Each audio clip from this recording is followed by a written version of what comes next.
The base has dropped in Atlanta, Georgia. Finally back home after a busy week, and we're live with Soccer Down Here and Soccer Over There, Super Show extravaganza, all the things on an overreaction Monday after Atlanta United loses 1-0 on the road at Red Bull Arena last night. First loss since the Dallas match for Atlanta United, but it comes after a first-half red card to New York Red Bulls center back Tim Parker, and Atlanta could not capitalize, and the Red Bulls scored with 10 men to take the lead in the second half, and were able to see it out for a 1-0 win that had a little bit of spice to it, especially at the end. We'll get into all of those things and anything else you guys want to get into on an Overreaction Monday. Tweet at us at Soccer Down Here. Use the hashtag. And we'll be getting into your thoughts all day long because there's plenty of thoughts. Myself, Jason Longshore, I'm here. John Nelson is here. Jarrett Smith is here. Mm-hmm. Nick Alifi will be here sometimes. Sometimes yes, sometimes no.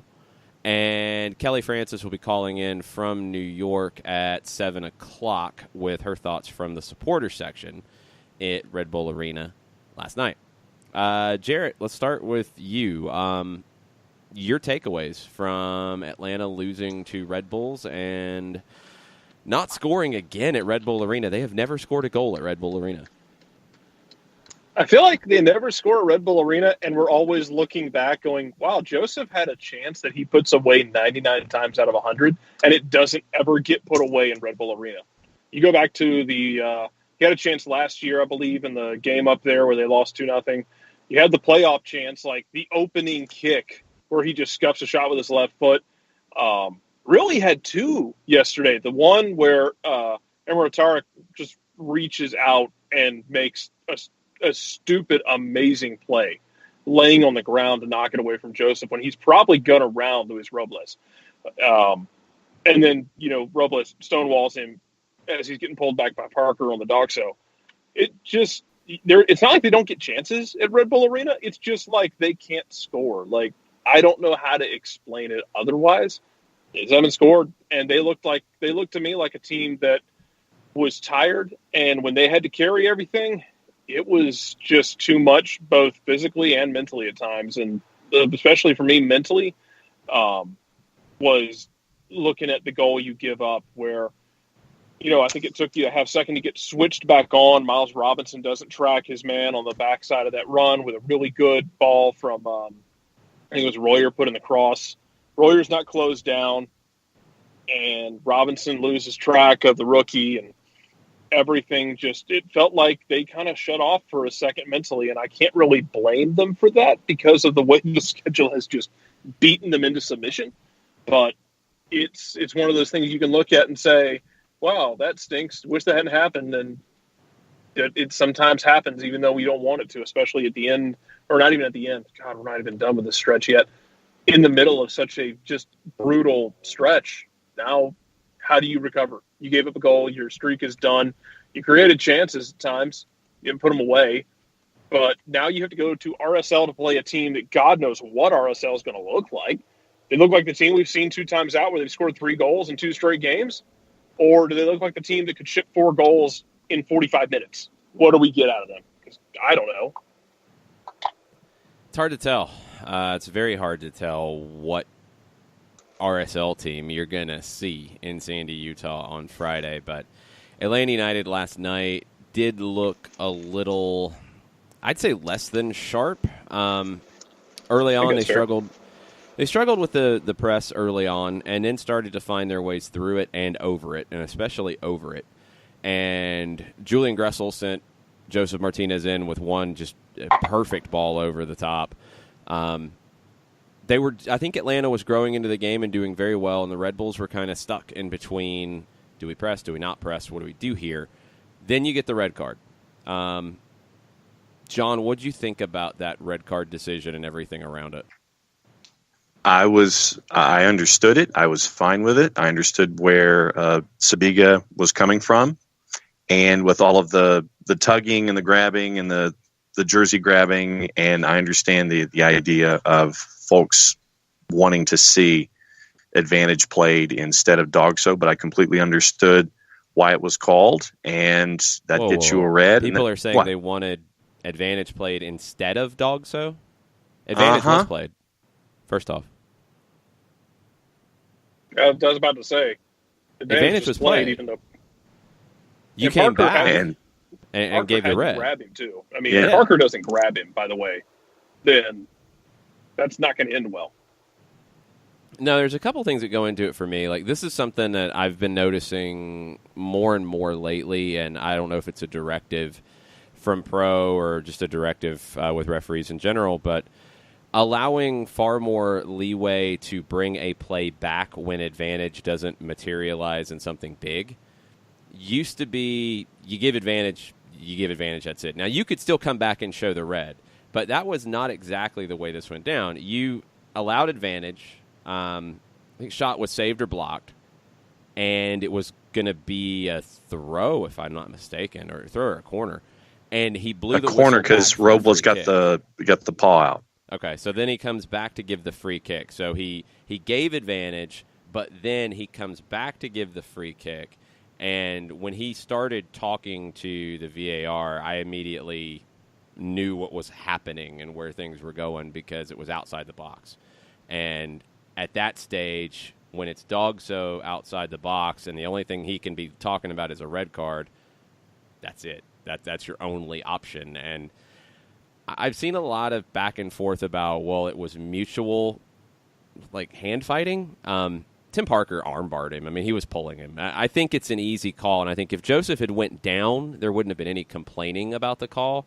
The fact that he stayed on his feet, I guess, throws people, and that's a shame that that's how that is. You know, the fact that he stayed on his feet doesn't take away from the fact that there was a foul committed.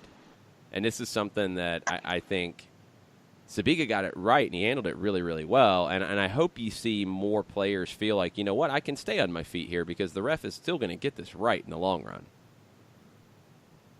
That was the irony to me, was that if Joseph goes down easy, then we're not even asking about it. I don't think so. My question... No. I think if Joseph goes down, we're like, yeah, that's easy, dog, so. And it's obvious. Here's my question. We know it was a foul. What happens if Joseph slides that past Robles? Do you still... What is there still any punishment for Parker? Because he did technically foul Joseph as the last man back. Joseph just fought through it and slid it past Robles. Yeah, you can. I can't say that I've seen that. I can't say that I've ever seen that situation and would see how a referee would handle it. I mean, you can go back and give a card after advantage is played and a goal happens, or you allow advantage to go on and you don't bring it back. You can go back and give cards. You see yellow cards given all the time. Haven't seen one in that situation. I don't think it would be a red in this case because you didn't deny the obvious goal-scoring opportunity because the goal happened. That's why I was wondering if you would go like yellow for attempted dog so. Yeah, you might give a yellow. But yeah. You tried to deny him, you just couldn't. Here's a yellow for your trouble. Because of that, I don't think you'd get the red. But you see cards given all the time. Yeah, it wouldn't have been anything other than dog so. Like, you know, it's not violent conduct or anything like that. So, yeah, I guess it would not be given a red, and it would be maybe a yellow, probably nothing, just because of the way everything broke down. And if that had went in, you're probably not given anything. Maybe there's a conversation, I don't know. But with it not going in and the way it happened, it's denying an obvious goal-scoring opportunity. He's the last man. It's a red card. And what I thought was interesting was that it allowed the Red Bulls at that stage, who I thought were kind of struggling with, all right, how much can we press? How much do we want to press? They're not really letting us press. What do we do here to... I mean, it was right at the end of the half. It was a little dicey for a minute or two until they brought on Sean Nealis. And then coming out for the second half, Chris Armas nailed it tactically. I wondered if they would go to a version of the 3-3-3-1 that they've been doing, whether it's a 3-3-3 or a 3-4-1 or whatever they end up doing with it. I wondered how they might look at it. But he went with a 4-4-1, and it worked really, really well, not even just from the defensive perspective, but from their ability to counter. Because we talked about it on the broadcast. What that did was, if Atlanta didn't finish plays, if they didn't get shots, if they didn't get goals, if they didn't get goal kicks out of it, and New York had a chance to break, they could break 5 on less than 5 because Atlanta was sending numbers forward. Because of that line of 4, they could get out really easily. And they threatened a couple times before the goal. And then on the goal, it's actually an extra man going forward. It's Sean Nealis, a center back, who'd come on as a sub, who's in his rookie year, drives the ball forward on the dribble, plays it out to Royer, and then continues his run. And I think his continued run was a distraction, and I think it played into the lack of marking on the back post with Barlow.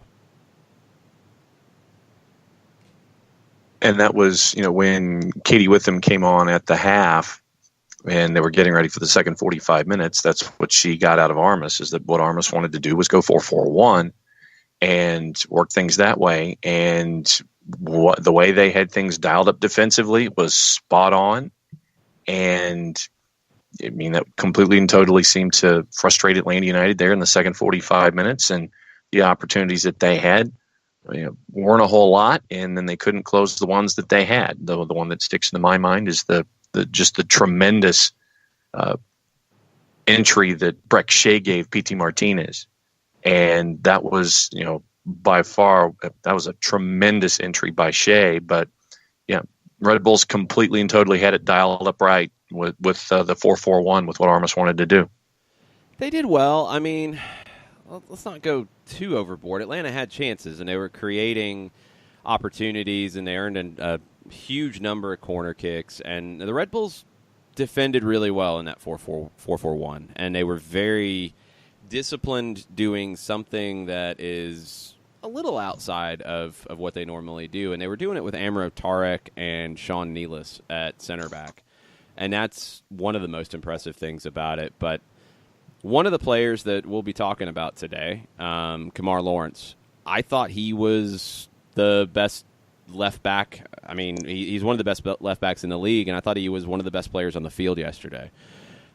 He dominated that side of the field, and Atlanta's chances when they were able to penetrate were coming from the left, not from the right, going up against Lawrence. I thought he was that good, and he talked all about it, Jarrett, about coming into this game, how big of a deal it was.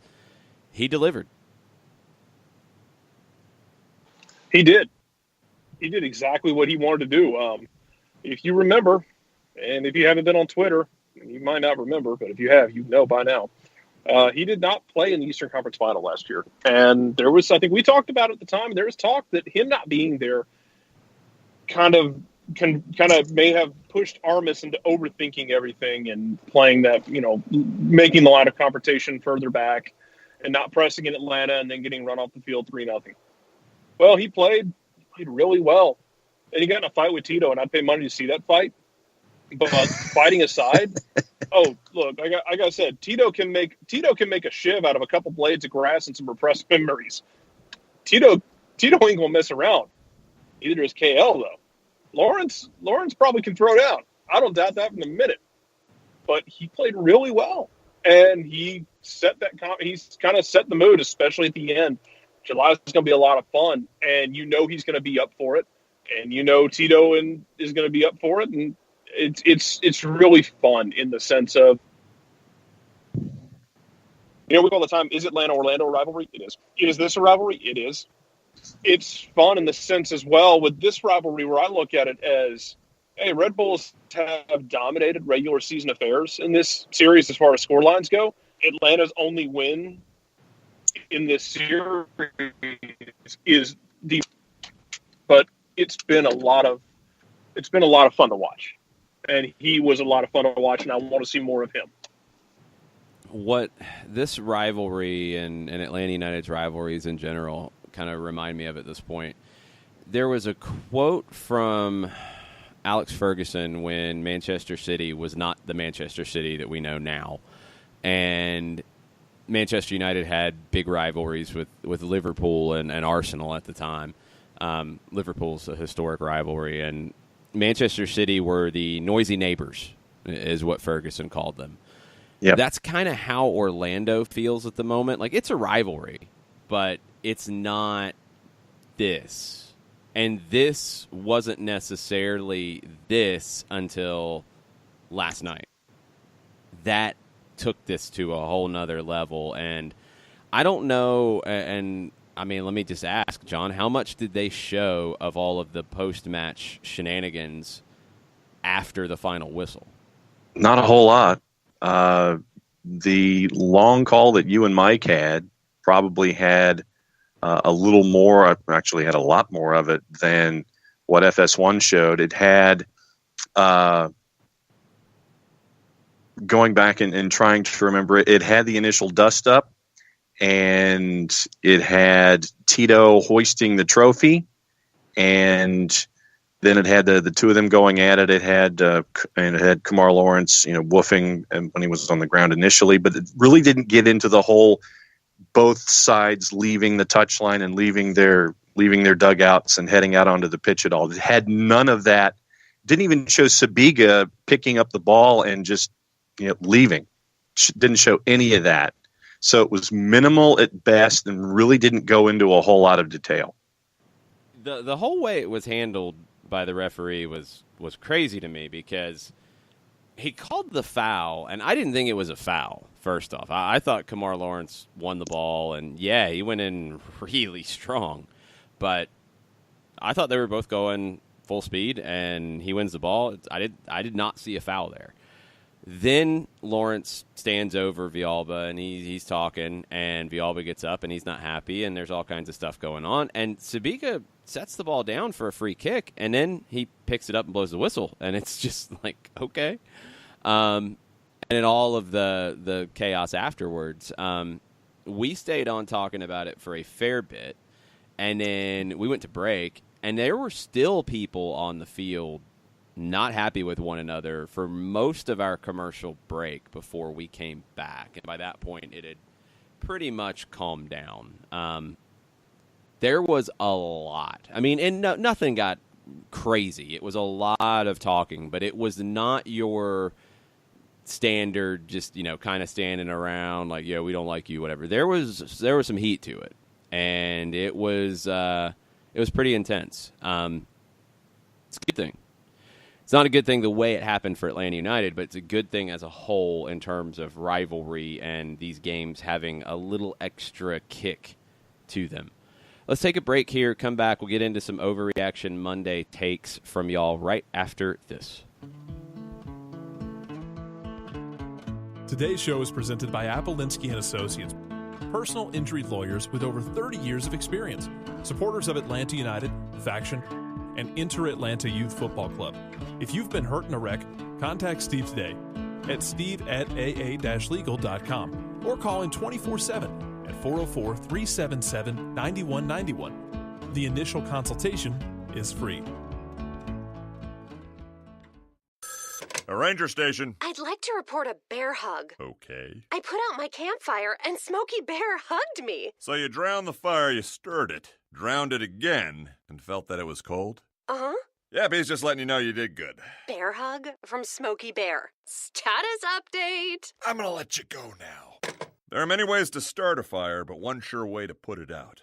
Learn how you can do your part at SmokeyBear.com. Sponsored by the U.S. Forest Service Ad Council and your state forester. We know that every driver is different, and a one-size policy does not fit all. That's why Country Financial offers a variety of discounts, so you get the coverage you need and the savings you deserve. From good driver to good student, multi-policy to multi-car, we've got a discount to suit every driver. Call Jason Wright at 678-568-6871 today to see what you could save. On Facebook at Jason Wright Agency or by phone at 678-568-6871. Discounts vary by state. Policies issued by Country Mutual Insurance Company, Country Preferred Insurance Company, or Country Casualty Insurance Company, Bloomington, Illinois. Every hiring manager knows that a company is only as good as the people it's made from. So where do you find the best people? That may surprise you. Meet the grads of life. Young adults of unique determination and experience. An ideal fit for your company in an entry-level position, internship, or even mentorship. They might not have every qualification you typically look for, but they're exactly who your company needs. This is talent worth knowing about. Go to gradsoflife.org to learn how to find, cultivate, and train this great pool of untapped talent. Brought to you by the Ad Council and gradsoflife.org.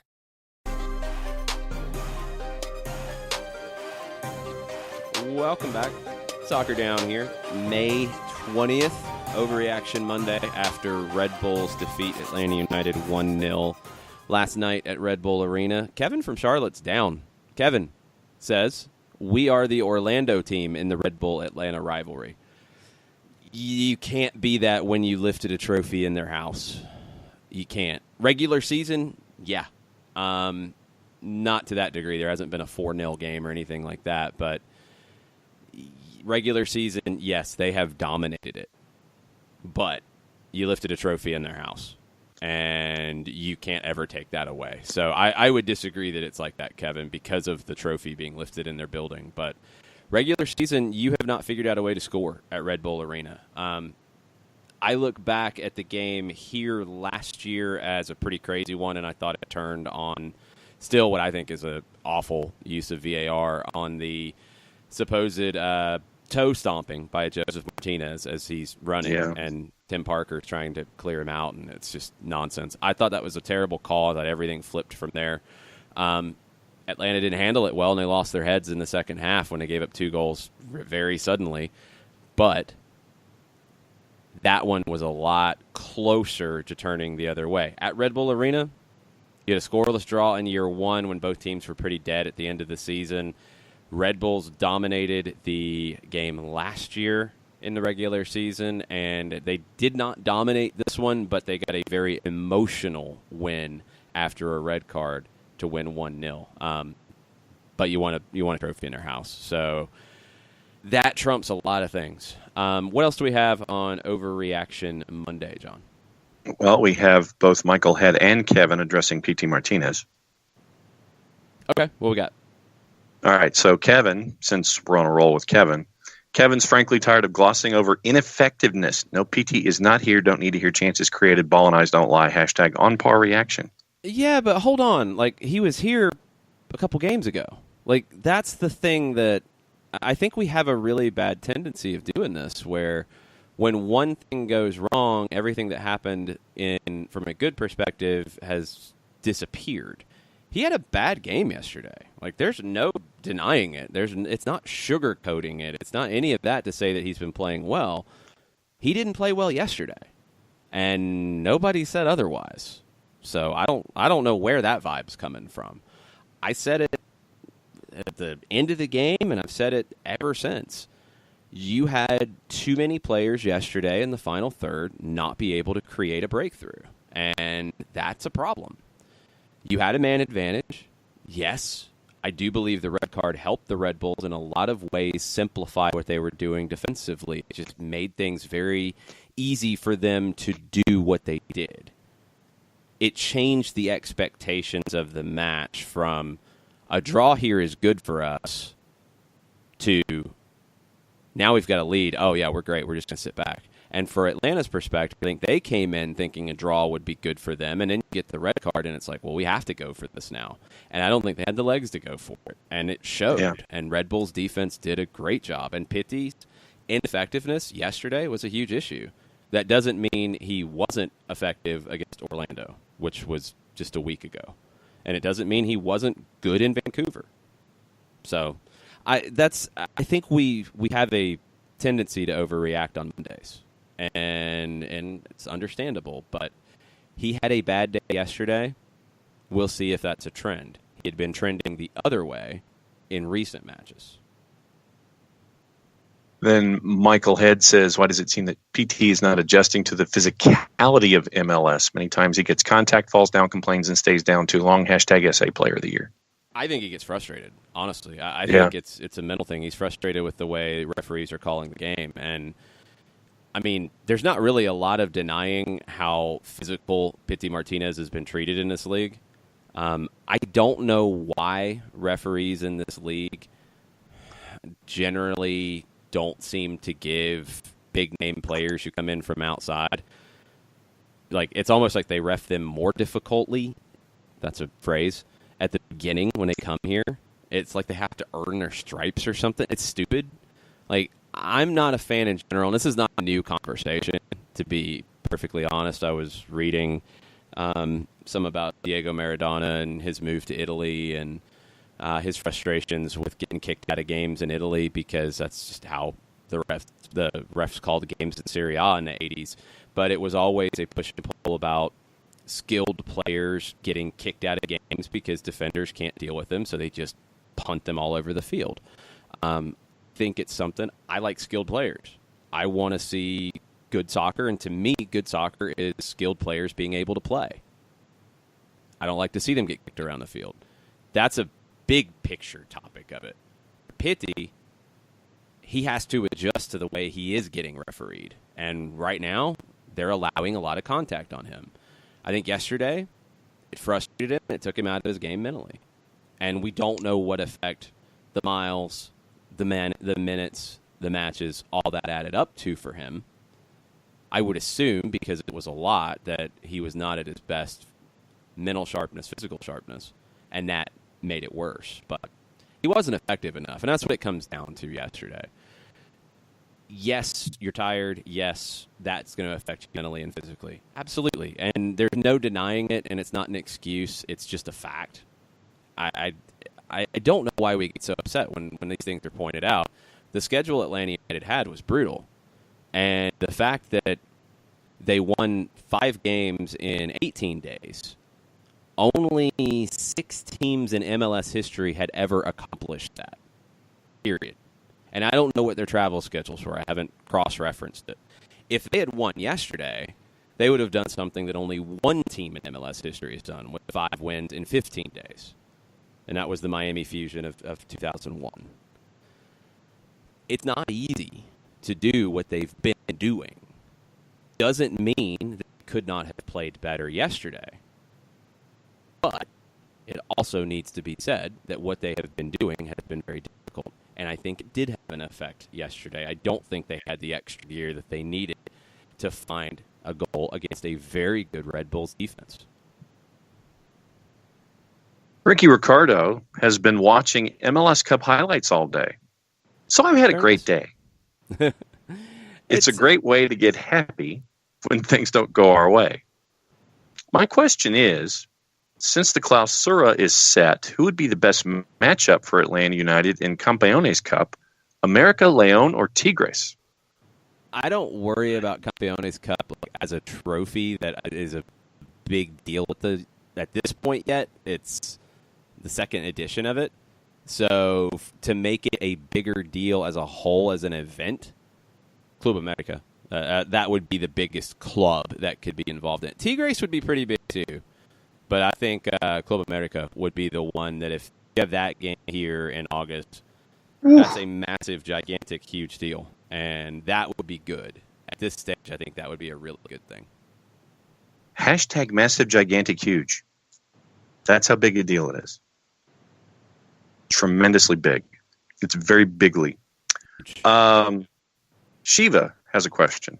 Okay. And she wants to know if it's fair to be critical of Joseph a little. He's had plenty of 1v1s with the keeper so far this season, and he has to start finishing them. At the end of the day, the team is still relying on him to score. Yeah, he has to start finishing them. I mean, that's the thing about yesterday for me. I thought Pity Martinez was ineffective. I thought Joseph had chances that he usually puts away, and we've had this conversation after games here lately.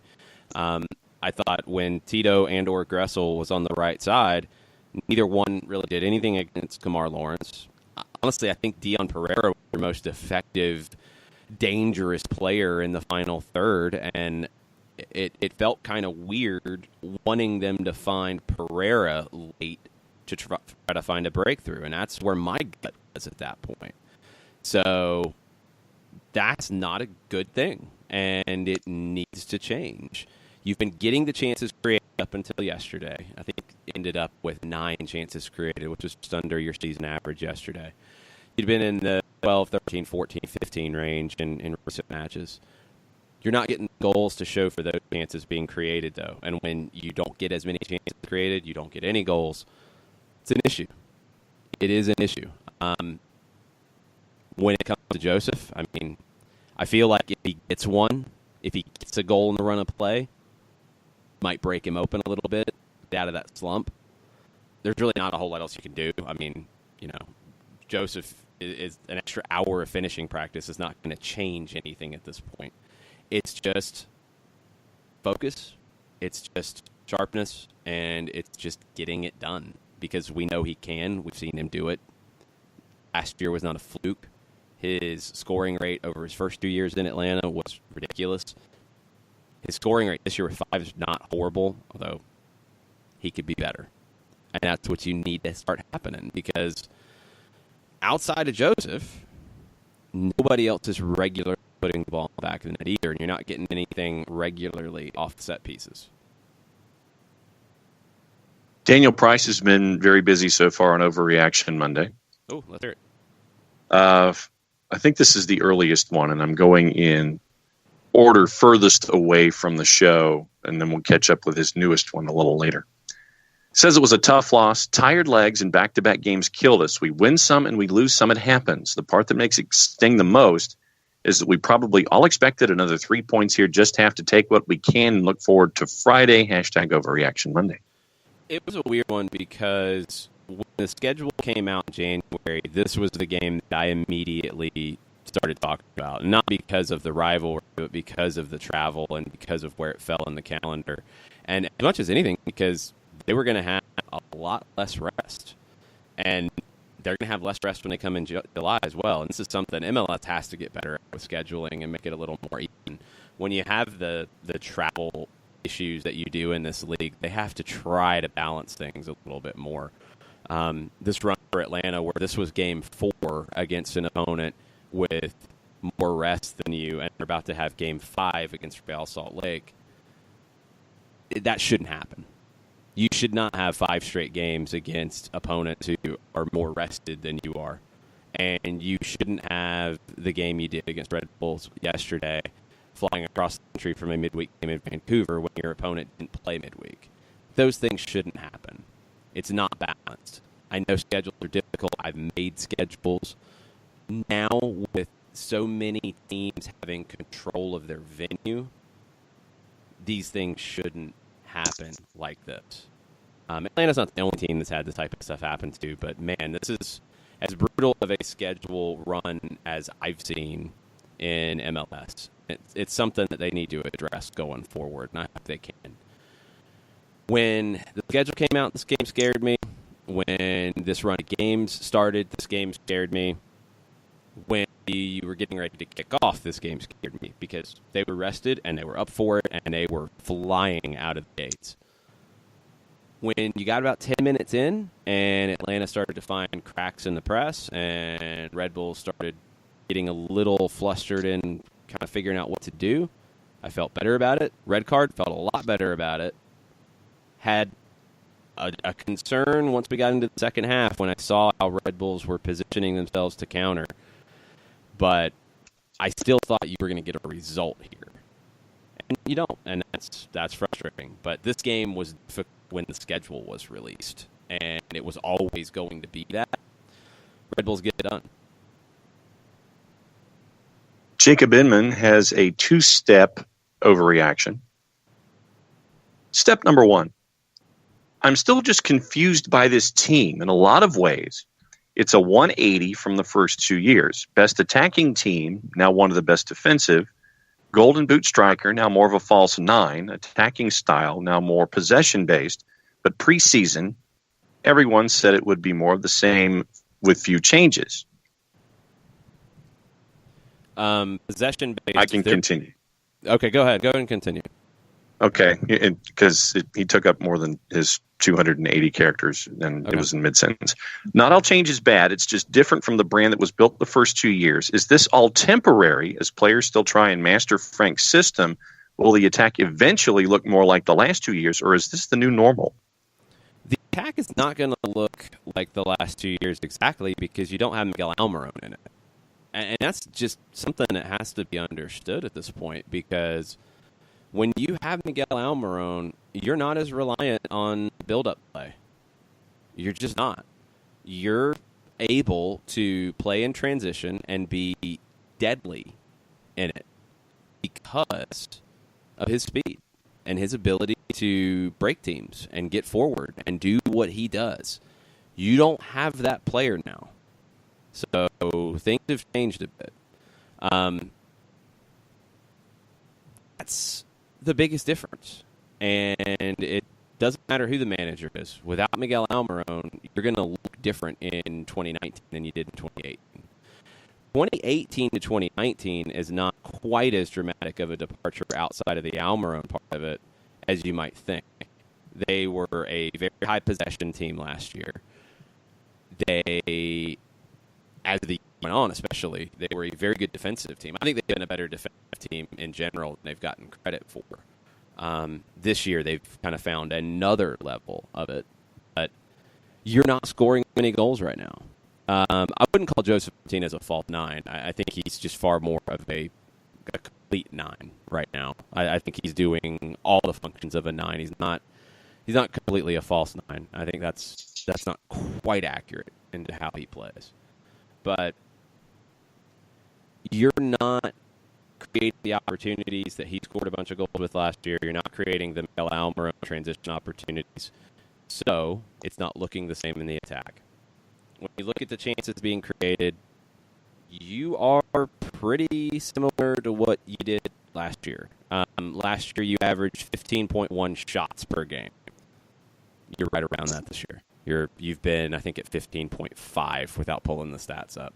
15.6. You're number 2 in the league. You're not converting at the same rate, and you're not getting the same types of shots.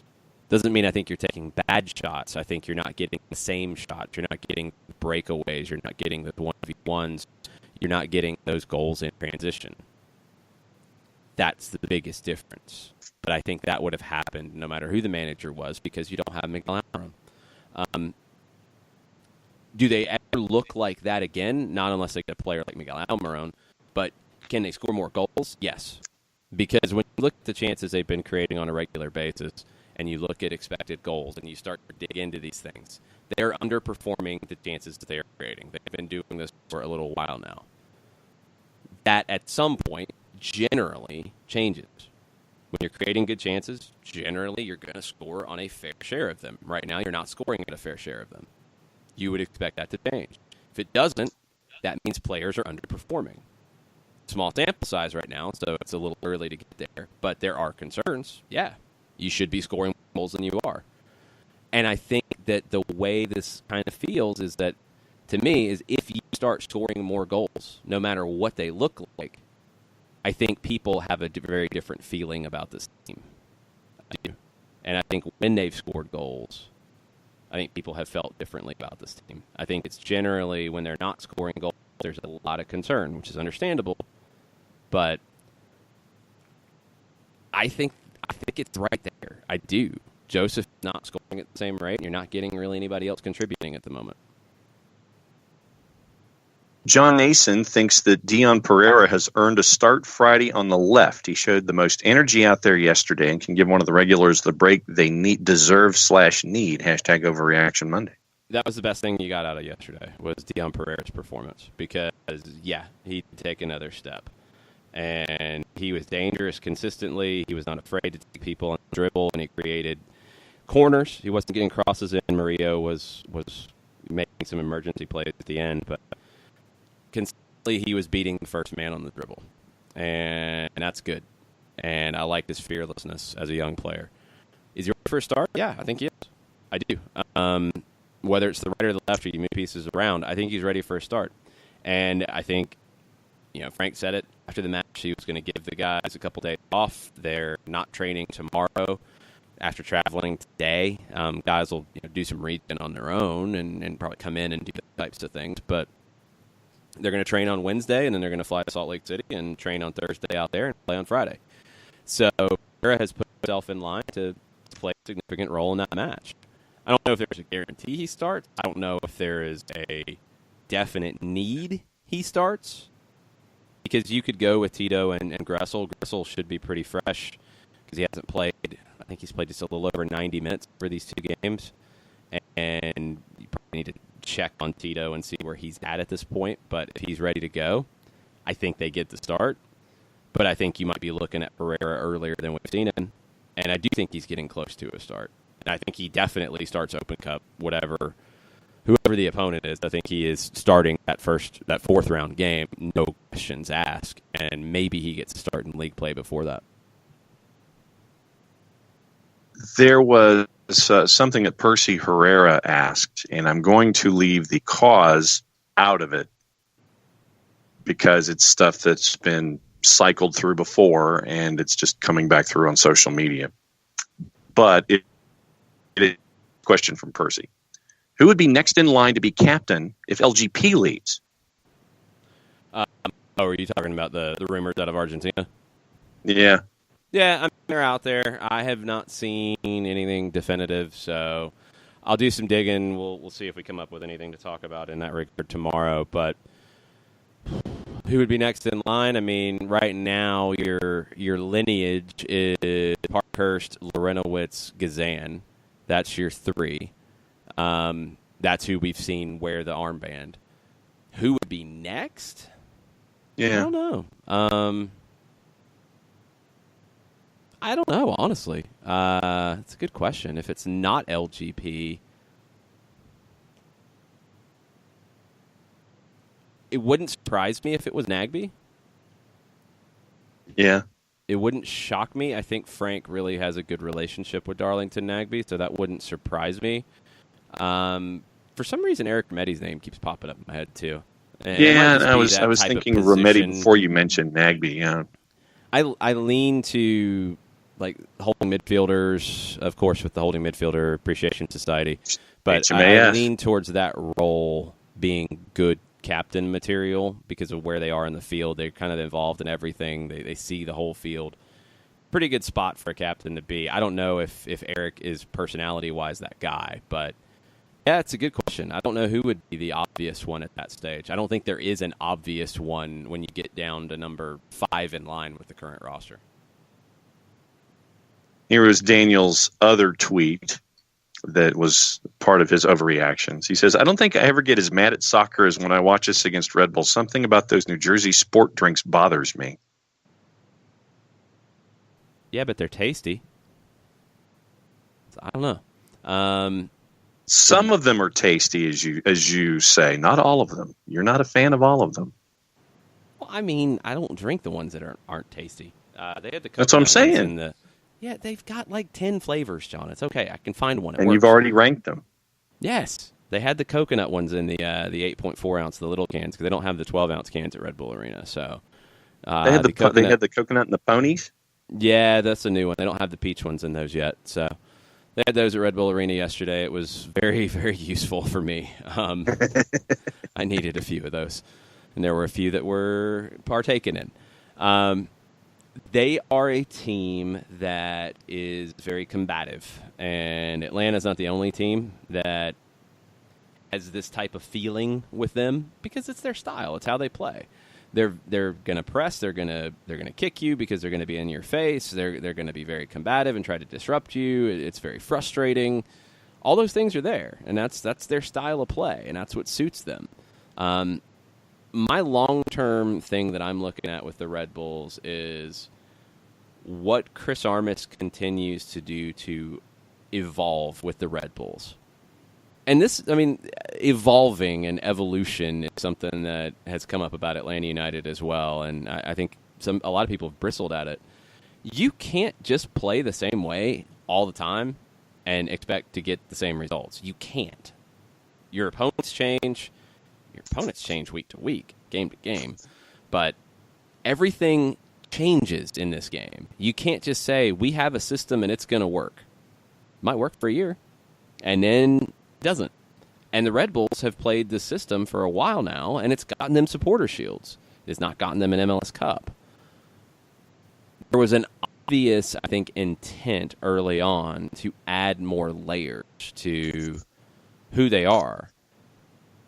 this was a game that it made no sense to try to do that. Now, the red card changed it, but this was a game that it made no sense, at least to start with, to do that because you're playing a tired team. Your press is giving them problems. You're going to press. Now, as the first half was going on, Atlanta was starting to break the press, and we didn't get to find out what would have happened over the 90 minutes.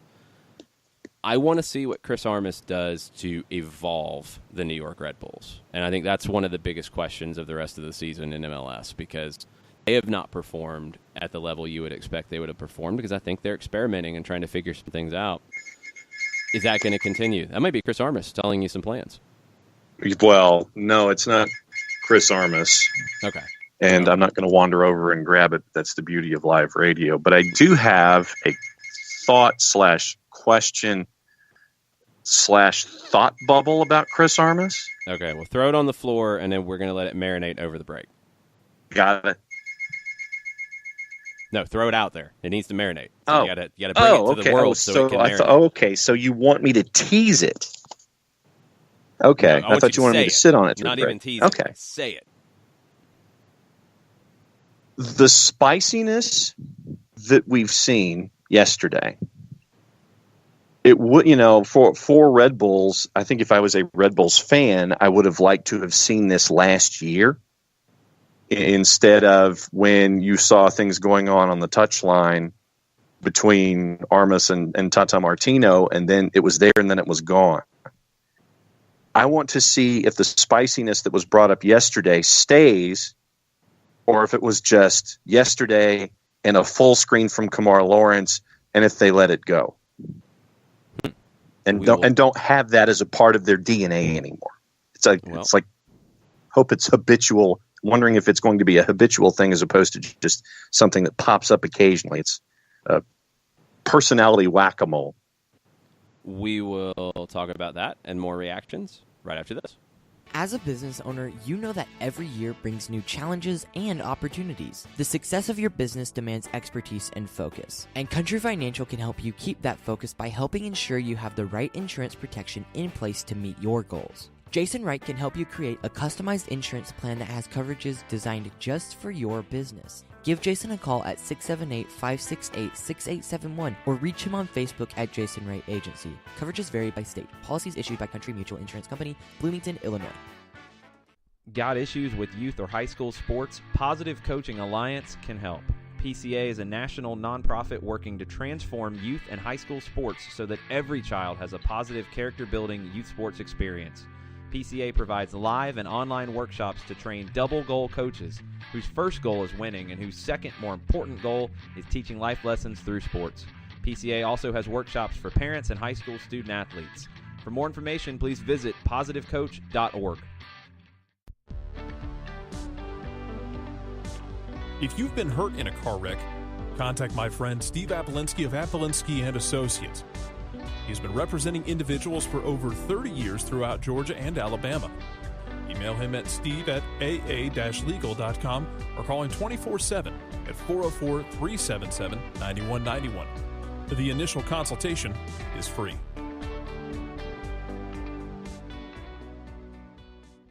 I adopted Bento in 2010 from a shelter.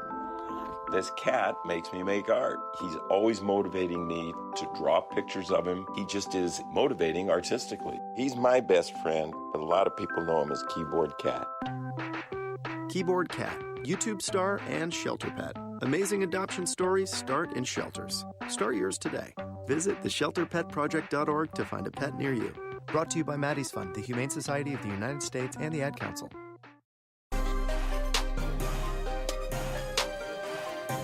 Welcome back. Soccer Down here. Do the Red Bulls continue with their feistiness? I guess is one way to put it. Yeah. They should. It gives them, I think, a personality. And, yeah. I mean, I said this last year. I didn't think that they should have walked back from the Chris Armas riling the crowd up and getting under Tata Martino's skin and all that. I didn't think there was any need to walk that back. I didn't think he was intentionally disrespecting Tata Martino. I think he was getting his crowd going and just happened to be doing it looking in that direction. I don't think he was staring him down. I didn't think there was anything Chris Armas was doing. I thought it was something that happened in the moment. Tata Martino. It not even happened in the moment that he saw it and noticed it. I think he was looking beyond it. I think he was looking at his crowd. And I don't think there was anything to it. But I can also see why the other side, why Tata Martino would think the way he did. I don't think either one was necessarily wrong here. And I thought it was kind of weird for the Red Bulls to walk that back. They didn't need to. And I think they need to have something. I think they need to have an edge or something personality-wise to attract you to this team. And if they're going to be that street fighter, if that's what it's going to be, that's fine. I think, I'm sure, and just from judging the little bit of Twitter I've been seeing today, Red Bulls fans loved what Kamar Lawrence did. And that's cool. That's good. You need to get emotional reactions out of your fan base. It's a good thing. So New York fans loved what Kamar Lawrence did, and Atlanta fans loved what Tito Villalba did. That's kind of what you would expect here. So I hope they continue to be a combative, aggressive, in-your-face type of team and personality because it suits the way they play, and I think it suits the players they have. I definitely think it suits their manager. Yeah. And again, it's not a negative. I think that was Chris Armas's personality as a player. So I would assume that it would suit him as his personality as a manager. And from what we've seen, yeah, I would think that it does. And that's a good thing. I hope they stick with that. I really do, because I think it will resonate with their fan base. I think that's a good thing.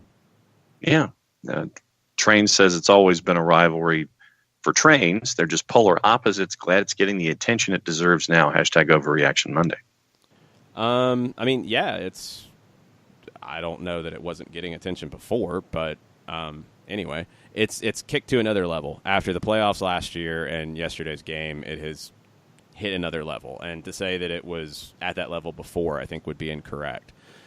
You win a trophy in somebody's house, that creates a lasting memory, and you have the finish to the match you had yesterday, and you have the story for the Red Bulls side where they get a win shorthanded in that type of game. That's emotional currency. And they have that now in this rivalry. Atlanta has emotional currency in the fact that they won the Eastern Conference last year at Red Bull Arena.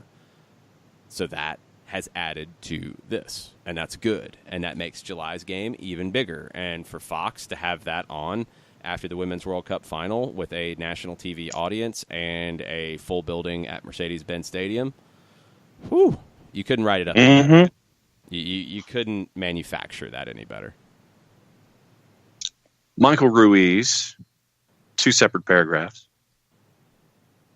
I think a lot of fans are missing the forest through the trees.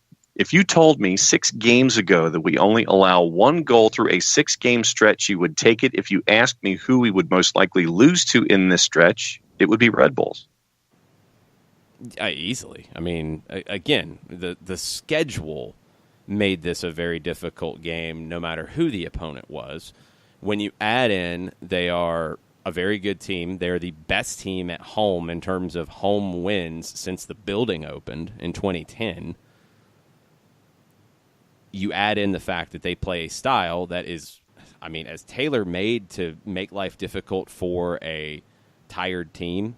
This match on paper in January looked like the most likely to lose. If Atlanta United was undefeated coming into this game, this would still look like a difficult game. That's just how it is. And Red Bulls, they've won 4 of their last 5 now.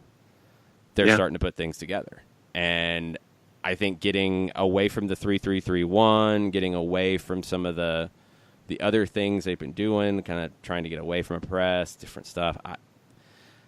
Play the 4-2-3-1. You've got the guys you can rotate in. Sean Nealis was outstanding yesterday, coming in for Parker. Nealis started the whole break that led to the goal. It's a center back, a rookie center back out of college, driving forward and having a hand in that. Daniel Royer is just a big money player. Royer's such an underrated guy in this league, and he's such a perfect fit for the Red Bulls. And Brian White, I thought Brian White was good, and then you bring in the kid. you bring in Tom Barlow. And Barlow has been part of this system. He knows exactly what the striker's supposed to do. He brings you fresh legs, and he scores an amazing goal. You get all of those things going for you in this one, and you take care of business. So it was always going to be difficult, and I think the tired legs was a bigger factor than I would have guessed it would have been. Maybe I was just trying to be optimistic about it, but as the game went on and you're trying to find another gear, it just felt like you were misfiring and just couldn't find it.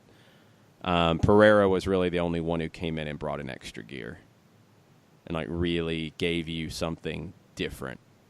And he's probably the freshest one. So we're going to talk about rotation in hour number 2 because it's been something that's come up a bunch. I know there's some questions about rotation and things that Frank DeBoer said. We'll get into that. I don't think there's an easy answer to it, to be honest, and I would like to know what some of the rotations you would like to see are, because I don't think it's as cut and dried as you might think. And I was talking to Mike Conti about this as we were heading back to the hotel last night. If you decided to get adventurous with your lineups, as we've seen Toronto do here lately, and as we saw Orlando do coming in here before they went to Seattle, and other teams who have decided to preemptively rotate and not get results, would you have traded some of these wins to rotate more to be fresher for this game? I'm not sure that I would have. And I don't know if I would have risked any of them. And that's just part of managing as part of the season. So now what I wonder is, now that you do have players who are tired, now how do you deal with it? I'm not a preemptive rotation fan, but now you have players who probably need some breaks. Now, will they be ready for Friday? Don't know. It's hard to tell. But you have some players who, if you were playing on Wednesday this week, they would need to be rotated. That's for sure. Who comes in and what is the rotation? We'll talk about some of that in hour number 2. But up next, we're going to talk to one member of the Unrelegated podcast, one member of the Queens of the South, Kelly Francis, who is still in New York. We'll get her thoughts from the supporter section at Red Bull Arena yesterday. Stay with us. We'll be right back. As a business owner, you know that every year brings new challenges and opportunities. The success of your business demands expertise and focus. And Country Financial can help you keep that focus by helping ensure you have the right insurance protection in place to meet your goals. Jason Wright can help you create a customized insurance plan that has coverages designed just for your business. Give Jason a call at 678-568-6871 or reach him on Facebook at Jason Wright Agency. Coverages vary by state. Policies issued by Country Mutual Insurance Company, Bloomington, Illinois. Got issues with youth or high school sports? Positive Coaching Alliance can help. PCA is a national nonprofit working to transform youth and high school sports so that every child has a positive character-building youth sports experience. PCA provides live and online workshops to train double goal coaches whose first goal is winning and whose second, more important goal is teaching life lessons through sports. PCA also has workshops for parents and high school student athletes. For more information, please visit positivecoach.org. If you've been hurt in a car wreck, contact my friend Steve Apolinsky of Apolinsky & Associates. He's been representing individuals for over 30 years throughout Georgia and Alabama. Email him at steve@aa-legal.com or call him 24/7 at 404-377-9191. The initial consultation is free.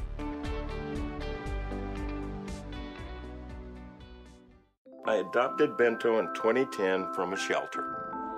This cat makes me make art. He's always motivating me to draw pictures of him. He just is motivating artistically. He's my best friend, but a lot of people know him as Keyboard Cat.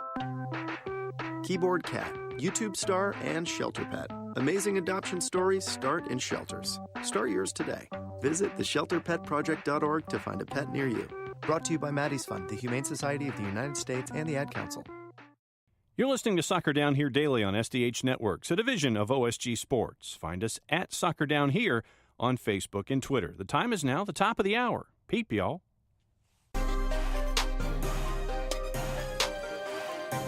Welcome back. Hour number 2, Soccer Down Here, May 20th. It's an Overreaction Monday. It is a late edition of the show, and somebody else is late because she can't get home. Kelly Francis is stuck in Brooklyn. Marooned! I am marooned in a very small apartment in Brooklyn as I am surrounded by cats, which is not my norm. I normally am surrounded by dogs. So this is a weird experience, but it's not bad. A small apartment in Brooklyn surrounded by cats. It's Kelly Francis. It's like its own sitcom. It is. Does kind of sound like a sitcom.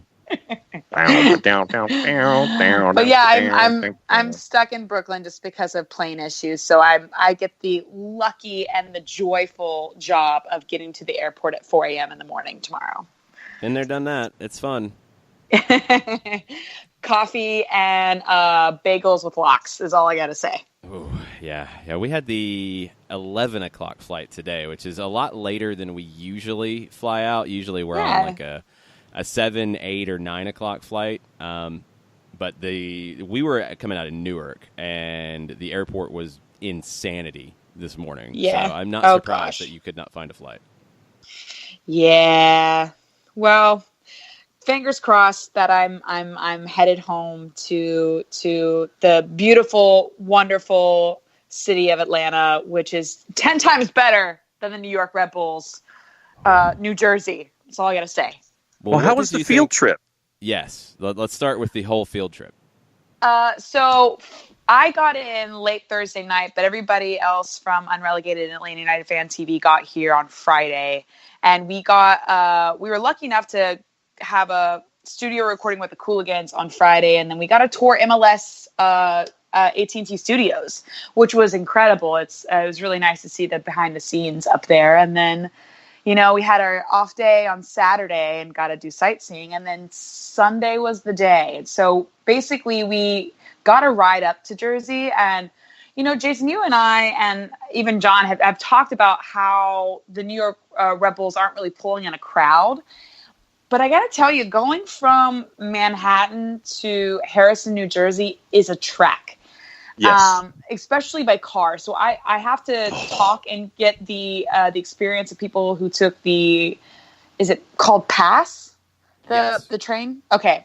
I gotta talk to more people because most of the people said that the Pass train was like super easy. You just hop on, hop off. So that's probably going to make the experience a lot more enjoyable. But that and staying in Hoboken. Yeah. But taking a car out there was a haul, and it's really just, I know that the city of Harrison itself is trying to build itself up to where you've got now new apartments that are right beside the stadium. You've got new food places, groceries, like they're trying to do like an Atlantic station around the stadium, which is honestly really smart, but it is very obvious on why it's not drawing as much of a crowd as it could be. The thing that the two things I can't figure out are, one, they've drawn in the past, and now they're not. And it's definitely difficult to get there. And I know that's an issue. I think there's some things that have changed about path routes and trains and this and that. The other thing is why they haven't embraced the Jersey side, to me. 100%. Yeah, that was one of the things that that I found was really unique when I started talking to a lot of the fans that were at the tailgates. They were all from Jersey. They were either from Jersey City. I'm from Jersey. Yeah, it was literally very few and far between did we meet people that came from Manhattan. So it's one of those things where you're like, well, why can't you embrace that Jersey? Why you've got all of your supporters, a mass majority of them is from Jersey. It was very interesting talking to a lot of them because you got a lot of different perspectives on how the team's doing.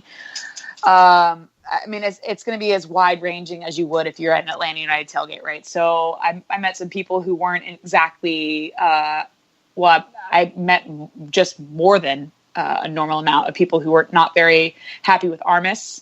A lot of them felt like they've been doing okay this season, but are expecting more, just a lot like we've been doing okay, but people expect more. So even though on the pitch and in the part of our hearts where we feel like this is a rivalry and there's no way we could be like the Red Bulls. A lot of what is going on with our team and a lot of what's going on with the Red Bulls are very similar.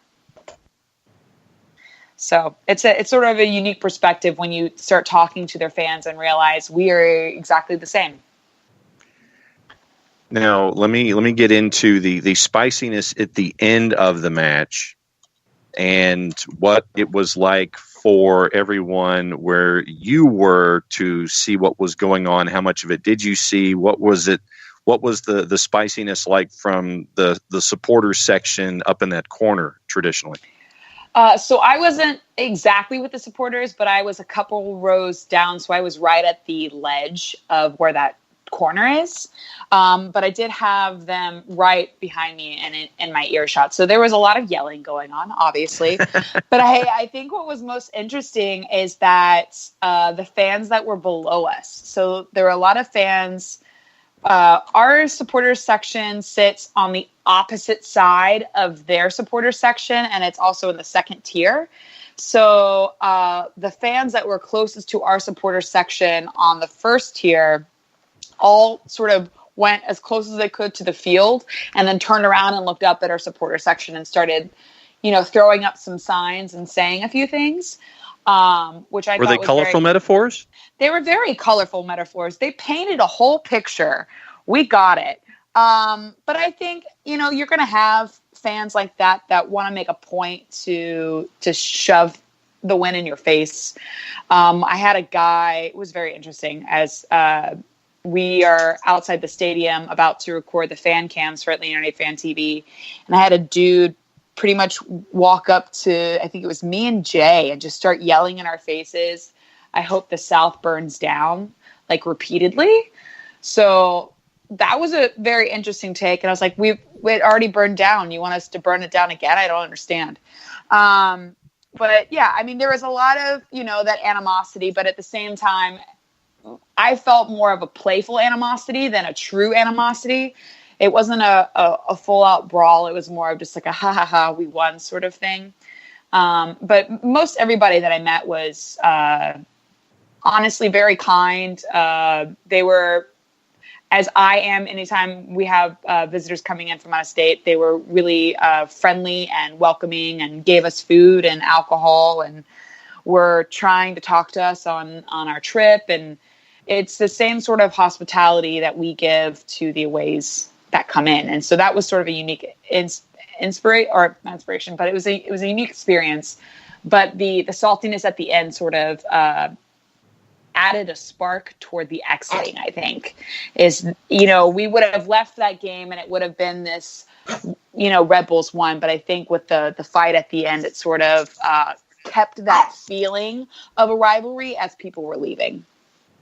What did you think of the game as a whole and Atlanta's performance? Well, we were doing well, and I thought that it was going to be an entertaining level match until the red card. And then the minute the red card happened, I think you guys were talking about it at the beginning of your broadcast this evening, but it was almost this thing where we were creating chances and it felt like we had a good momentum going forward before the red card. And the minute the red card happened, the game sort of turned in a way that we were put on, or the Red Bulls were put on their heels. They sat in that 4-4-1 formation. They did an amazing job defensively. And we couldn't make it happen. Time and time again, cross after cross, the Red Bulls just had our number, and there's not, at that point in time, there's nothing you can do. And then the moment they had the counter and they had that goal, which it's not the prettiest goal, and it's not the goal that you commend them on scoring in a way where you're like, yeah, that was a nice goal, you deserve that sort of thing. I think it was more salt in the wound than it was just congratulations on your win sort of thing. So I would have liked, if we were to concede a goal, it to have been more of a attractive goal other than what it was. But c'est la vie. So, it might be heading more towards C'est la guerre at this point, but when you look at the last 5.5, 6 matches, when you look at this stretch before this last match in this hellacious run of games, what are some of your bigger takeaways of Atlanta United and what they've been able to accomplish in winning 5 of their last 6? Well, it's a huge feat, first off, to not only do so well, or not so well, but do better in the 5 games, and also to get the shutouts that they got. That's a huge accomplishment. It's obviously a show of progression that the players are getting more familiar with the system, that they're more understanding of their roles and what Frank wants them to do, and that they're getting comfortable in their jobs. You're always going to have those off nights. Unfortunately, yesterday didn't feel like it was going to be an off night or off game. I mean, like I said before that red card, it felt good. There was a good energy. There was a good feeling going into the match. You were on the edge of your seat because it felt like at any moment we were going to come away with a breakaway, or the Red Bulls were going to come away with a breakaway. And the game was just going to be this lively battle of two beasts. You have games like yesterday that just end up not being what you expect them to be. Obviously, we've played a lot of games in very few days. I am not even an athlete, and if I play more than 3 games in a week, and that's like 20-minute half games, I'm dead to the world. Don't call me, don't text me. I can't breathe. My body stops moving. So to imagine what these guys are feeling as far as, the word that I can't think of right now, but fatigue. There you go. The amount of fatigue that they have, the amount of tired muscles, and just overall exhaustion is evident. I feel like at the end of the match, you could definitely see where those legs were becoming more like cement than anything else. It sucks to have seen Pitty have a bad game, because over the past run of about 4 games, honestly, he's been progressing, and he's been getting more comfortable. And, every player has an off game, and you just hope that it doesn't become more than just this game where it's a little off. You obviously have Joseph that, as we all know, wants to score at every moment of every game. And he's been having a little bit of an issue as well. I just think the congestion, the fact that we just started getting into a rhythm with the system, it's just 2 things that have met at sort of the wrong time. And where we are getting familiar and we're getting comfortable, but at the same time, we're playing so many games in so many days. So it doesn't really allow you to be 100% what the projected idea of this team is. So I think, as everybody hates to think of, I think it just needs time once we get out of this congestion. Once we see the international break, I think once they've got a breather and are able to fully relax and get into the groove, we're going to see some amazing football. We talked about the vibe in general after the game. What was the vibe of the Atlanta supporters you talked to after the game? They were disappointed. But I think overall, I mean, the stadium is gorgeous. It really is one of these really beautiful stadiums, and it's built in such a way that you feel like even if you're on the second tier, you're on top of that field. You feel like you're right in front of those players.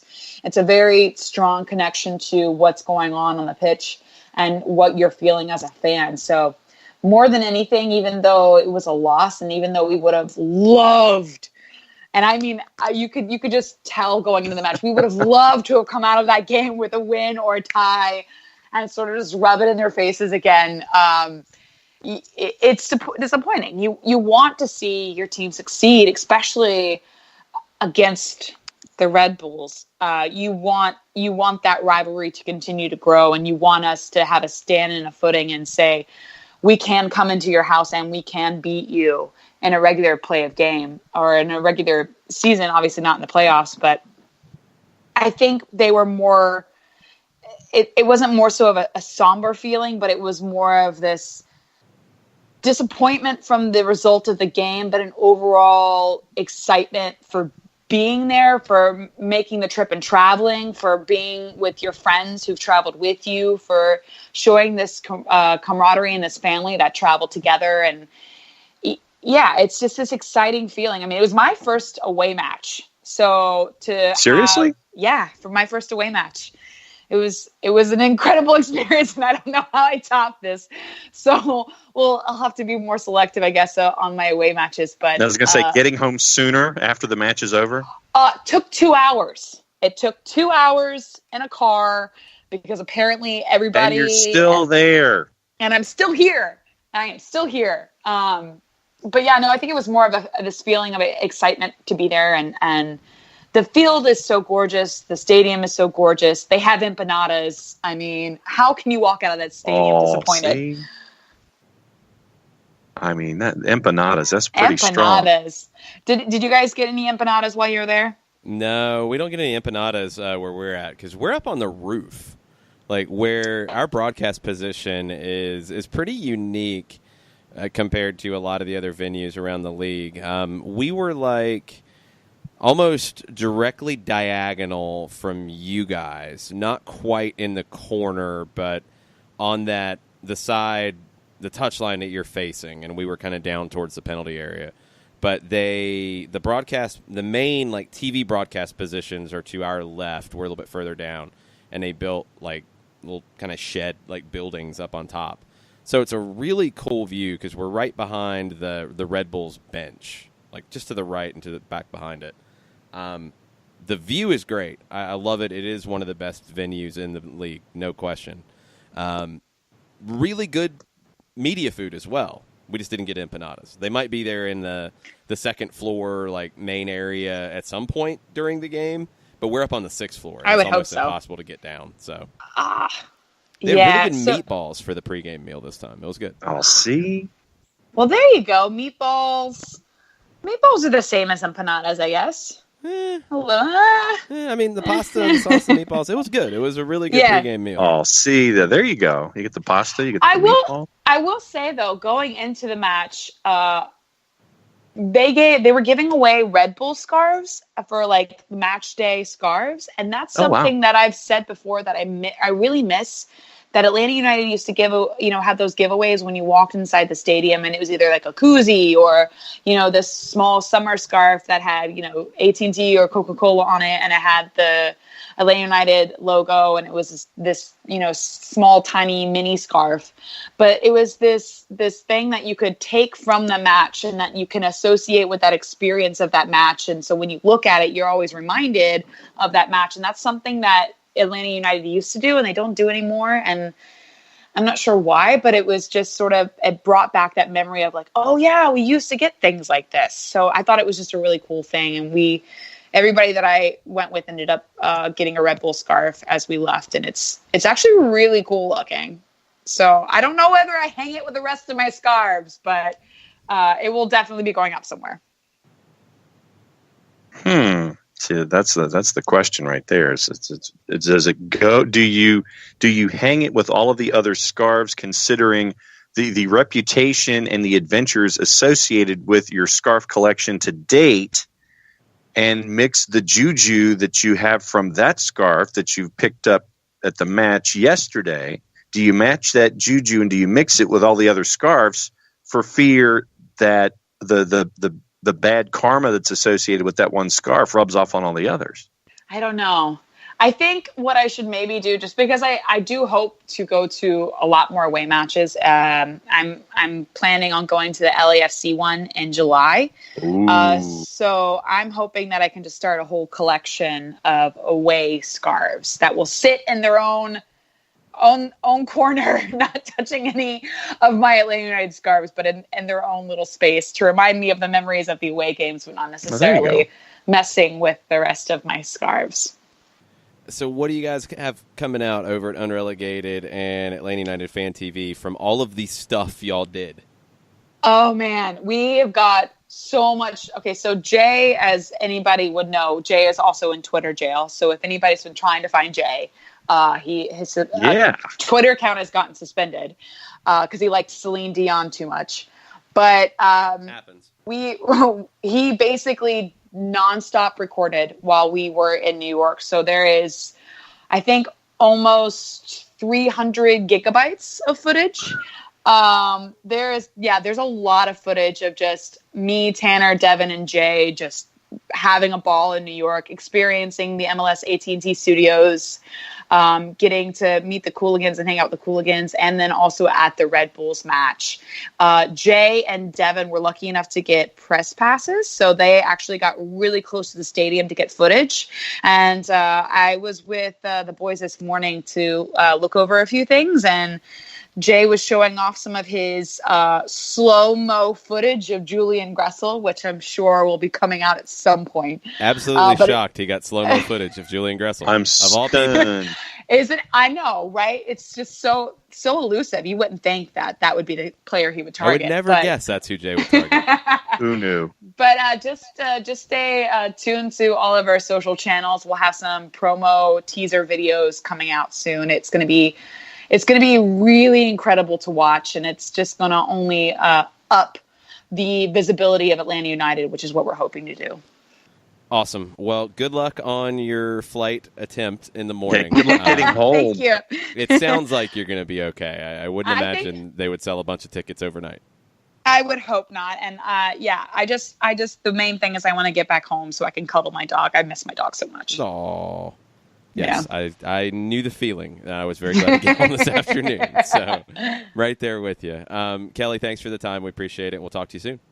All right. See you guys. All right, we're going to take a quick break. We'll be back with more Overreaction Monday right after this. Today's show is presented by Appolinsky & Associates, personal injury lawyers with over 30 years of experience, supporters of Atlanta United, Faction, and Inter-Atlanta Youth Football Club. If you've been hurt in a wreck, contact Steve today at steve@aa-legal.com or call in 24/7 at 404-377-9191. The initial consultation is free. A ranger station. I'd like to report a bear hug. Okay. I put out my campfire and Smokey Bear hugged me. So you drowned the fire, you stirred it, drowned it again, and felt that it was cold? Uh-huh. Yep, he's just letting you know you did good. Bear hug from Smokey Bear. Status update. I'm gonna let you go now. There are many ways to start a fire, but one sure way to put it out. Learn how you can do your part at SmokeyBear.com. Sponsored by the U.S. Forest Service Ad Council and your state forester. We know that every driver is different, and a one-size policy does not fit all. That's why Country Financial offers a variety of discounts, so you get the coverage you need and the savings you deserve. From good driver to good student, multi-policy to multi-car, we've got a discount to suit every driver. Call Jason Wright at 678-568-6871 today to see what you could save. On Facebook at Jason Wright Agency or by phone at 678-568-6871. Discounts vary by state. Policies issued by Country Mutual Insurance Company, Country Preferred Insurance Company, or Country Casualty Insurance Company, Bloomington, Illinois. Every hiring manager knows that a company is only as good as the people it's made from. So where do you find the best people? That may surprise you. Meet the grads of life. Young adults of unique determination and experience. An ideal fit for your company in an entry-level position, internship, or even mentorship. They might not have every qualification you typically look for, but they're exactly who your company needs. This is talent worth knowing about. Go to gradsoflife.org to learn how to find, cultivate, and train this great pool of untapped talent. Brought to you by the Ad Council and gradsoflife.org.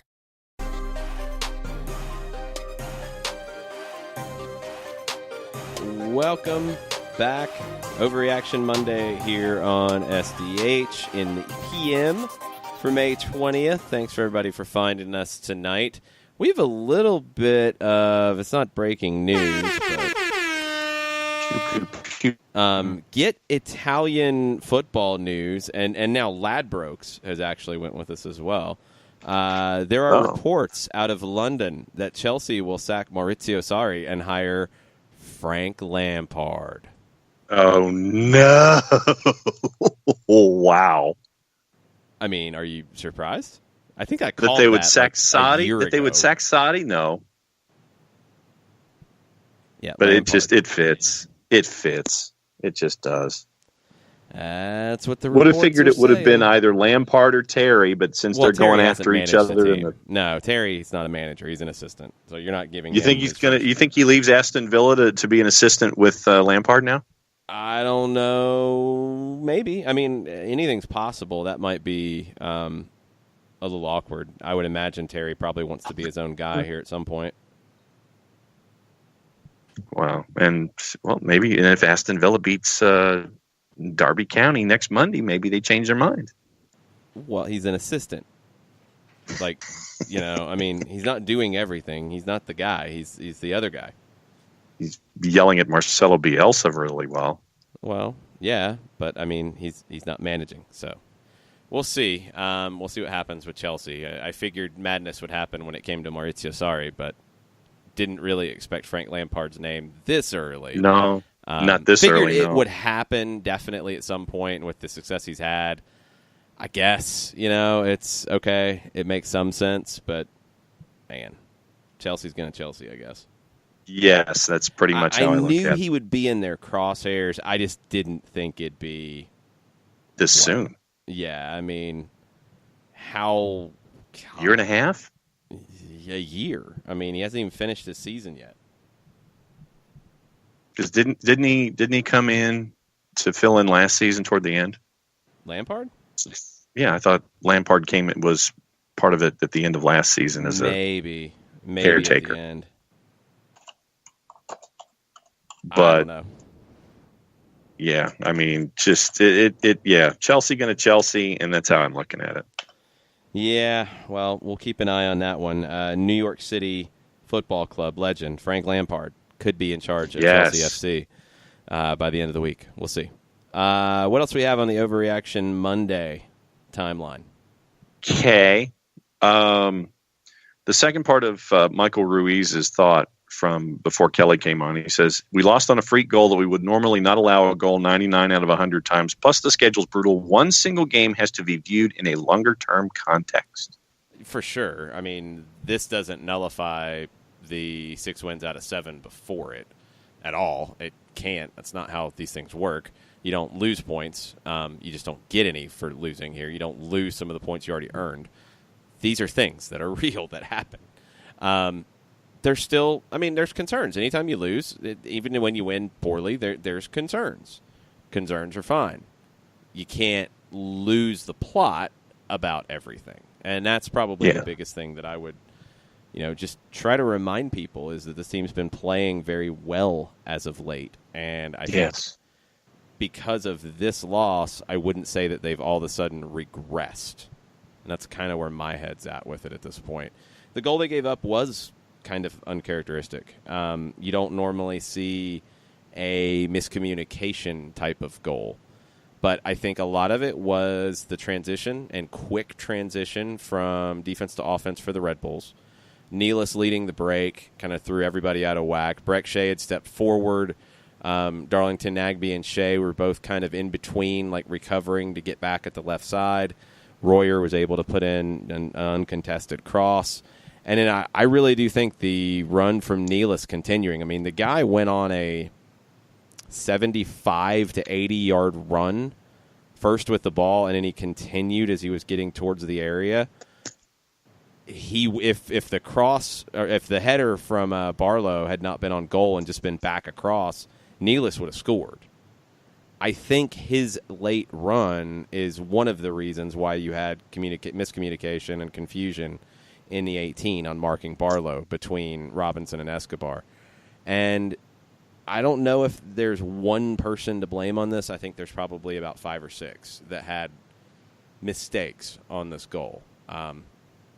It happens in transition, and Atlanta's given up some goals in transition this year. Not many, but they've given up some. It's something to continually work on, and they need to have their transition the other way be a little quicker. And they need to find another gear. Now, this game, I don't think they had the other gear. I think they just didn't have it because of the amount of games and because of the travel. But when all of that is not what it's at right now, they need to find another gear when they attack. Sometimes it can be one speed. And this is something we talked about back in March. It is something that they have to find. And Ezequiel Barco gave you that. And right now you don't have him. And Pity Martinez is doing some different things than what he was doing when Barco was in the team. He's done some good things, and he had a bad night at the office yesterday. We'll see if he can find more good things in Salt Lake City, because unless he's going to be rested or come off the bench in that one, you would expect that he's going to be back in action and a guy that will be critical to getting a result in Utah. Since Shiva and Alex both had a question in that vein, do you want me to give that one to you, or do you want the shorter one from Alex and then go back to roster rotation? You call it, wherever you want to go. All right, so let's go with the shorter one of the two and then go into roster rotation. Alex asks, at Cuppers, will we convert a corner this year? Hashtag Overreaction Monday. Oh, I hope so, eventually. It's kind of funny, after all of the hand-wringing in previous years about short corners, man, I would have liked to have seen some short corners yesterday, because lumping it into the 18 against the Red Bulls' strong backline and size was kind of a losing proposition. I would have loved to have seen a short corner or something different. I think it's something that the team will have to put more focus on to get better at dealing with set pieces, because right now it's pretty vanilla with what they do on corners. All right. Roster rotation, both from Shiva and from Alex. Alex wants to know, do you think we'll see more rotation because of the tired legs or not because there's a bit more of a break? And then Shiva asks, should we have rested more guys against Vancouver? I don't know what you could have done resting guys against Vancouver, because I'm not throwing that result away. And that gets back to the question here. Do you want to risk results that are more sure things to be more rested for the most difficult match you have in the batch? I don't think that's the right strategy. And, I mean, what has Toronto done since they won in Orlando and then rested guys in Atlanta? They haven't gotten a win. They haven't won a game. Yeah, not much. So I don't like wholesale, both work. I don't like either one in terms of rotation, because you lose your continuity, you lose your chemistry, and you put results at risk that you don't need to. I'm not going to put a result at risk to maybe have a better result in another game. Win the game that's in front of you and rotate then as needed. You made a decision in Vancouver to leave Parkhurst and Nagbe at home, and those are two guys that are important, and you were able to deal with it, and Pogba stepped in and did well. Merrim came in and gave you a good performance, not an outstanding one, but a good one, and you got to win. Now you had guys ready to go for this one. I would not do it just to do it. I'm not a big fan of it. I'm with DeBoer on this one. I'm with Tata Martino on this one. I don't think just doing it to rotate for the sake of it is a good thing. I don't think it usually works out. So what could you have done differently? I don't know. Now you're at a point, though, where you do have tired legs, and you have to figure out, okay, who is tired and who do I have to replace them? When you look at depth, and I don't know who's tired and who's going to be ready for Friday or not. I'm not looking at the numbers of their output. I'm not looking at where they are fitness-wise. But you look at what you have. At left back, you have Mikey Ambrose back in the mix. He played with the twos last night. So Mikey could play on Friday, as could Breck Shea, as could Michael Parkhurst on the left side. Parkhurst and Pogba and LGP and Robinson are all options in the middle, and you could throw Jeff Lorenowitz into an option as a center back as well. Franco Escobar or Parkhurst are your two guys on the right side that you would feel comfortable with. Holding midfield, this is where it's a little tough right now, because you have Lorenowitz and you have Remedi. And without Kevin Kratz, it's a little difficult. You need one of Lorenowitz or Remedi in there as a 6. As an 8, you can include Darlington Nagbe in that conversation. You can also include Remedi, and you could include Jeff there too. But if it's Jeff and Remedi is going to be more of the 8. As a 10, you have a couple options. Pitty's your best one right now. Nagbe could be another one with Barco gone. On the wings, Dion Pereira has turned himself into a really good option. I'm not counting Gordon Wild and John Gallagher just yet, because we haven't seen them in the field for MLS just yet. Doesn't mean it wouldn't happen, but we haven't seen it yet. I wouldn't have counted Florentine Pogba in that until his performance in Vancouver. I mean, we've seen him with the twos, and it's been up and down. That was by far his best performance since he came to Atlanta in Vancouver. I mean, it's not even close. So that was a very pleasant surprise. You also have Justin Merrim on the wings as a depth option, and up top you have Romario Williams, who hasn't really been performing well. You don't really have another option for Joseph outside of Tito or Romario. So there's a couple spots that are a little trickier than others, but for me, I think you want to go with your best players if they're able to handle it. And that's going to be the question for Friday is, do you have Tito Villalba ready to go here? Do you have Joseph ready to go here? Is Pitti ready to go for Friday? If there's guys who need a break, who can you bring in and how can you shift the pieces around? And Dion Pereira would be the one that I think has really pushed himself into that conversation for a start who hasn't had one yet. Yeah, while we were having this discussion, I was writing down my prospective 18 for the match. And I wrote it down before you started going over names, and I had pretty much most of the guys that you had discussed. I mean, I probably went through like 20 or 22. So, well, I mean, here's what I ended up with. I said Gazan, Can, Shea, Mikey, LGP, Miles, Franco, Gallagher, Parkhurst, Remedi, Jeff, and Nagby, Dion, Tito, Joseph, Pitti, Romario, and Flo Pogba. How many is that? That's 18. You're probably not taking Mikey and Breck if Parkhurst is an option on the left side. If you're going to use Parkhurst somewhere else, okay. And you might do that.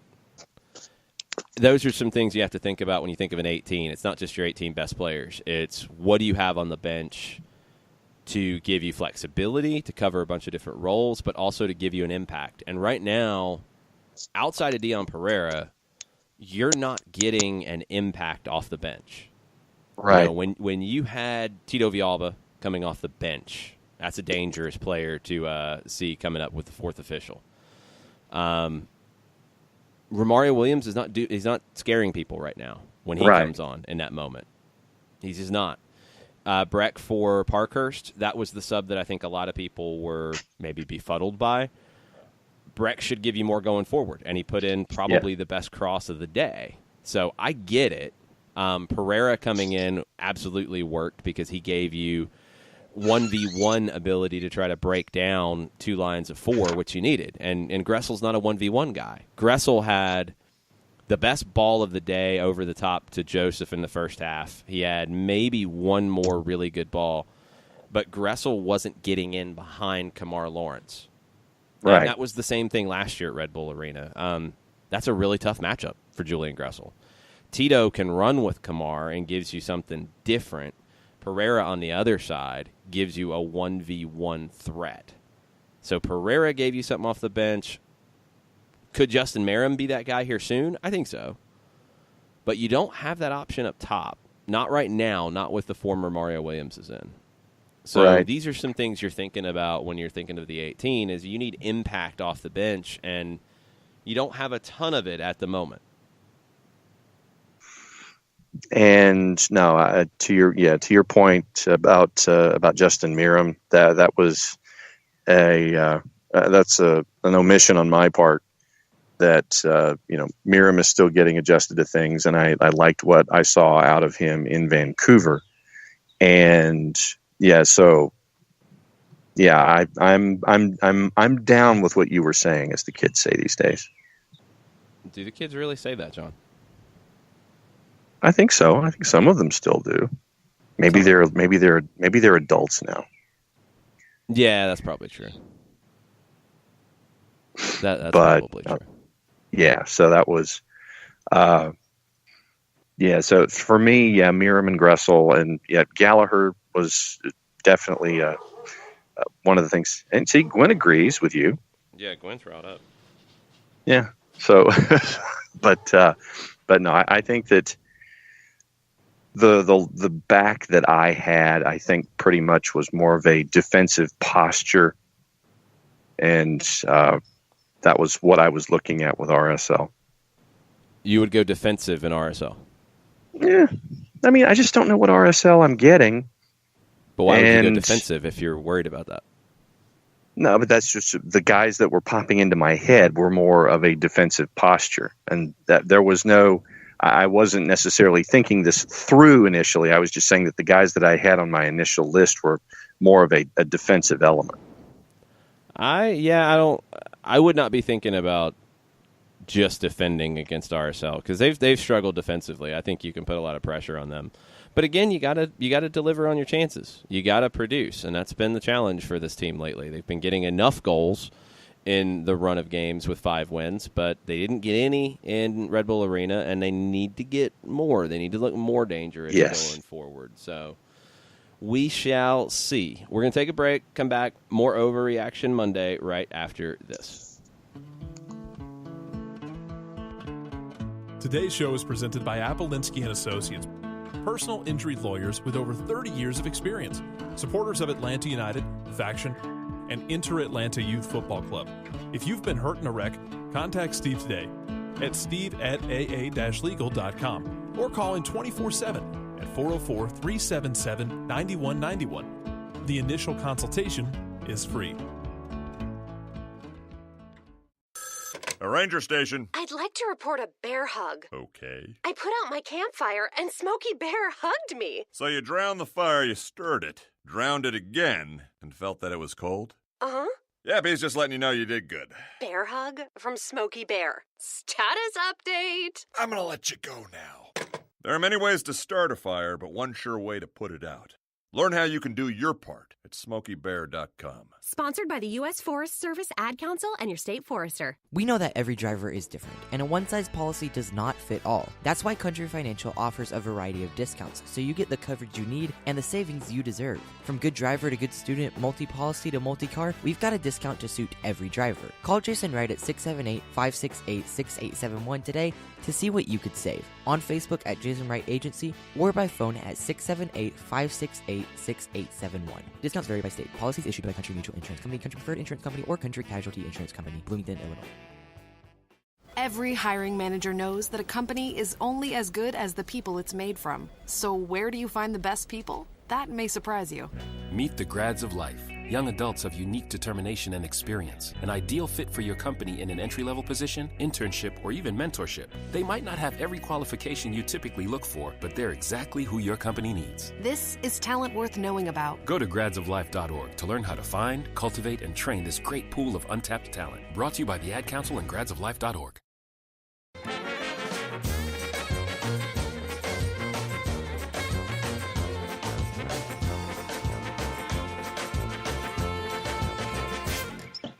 Yeah, that's the Soccer Over There rejoin because the news about Maurizio Sarri and Chelsea and Frank Lampard, one sparked a question from Katie Weaver, and we found the person who is here to answer these questions and talk about Italian football rumors and news, along with Chelsea football rumors and news. Nick Alifi, the host of Soccer Over There.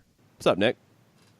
Gentlemen, it's been a crazy day. How are you guys doing? Yeah, so since we started, Get Italian Football News just tweeted, Gianluca Di Marzio is reporting that Chelsea have decided to hire Frank Lampard and replace Maurizio Sarri, and then they followed up to say that Inzaghi and Sarri are the favorites for the Juventus job.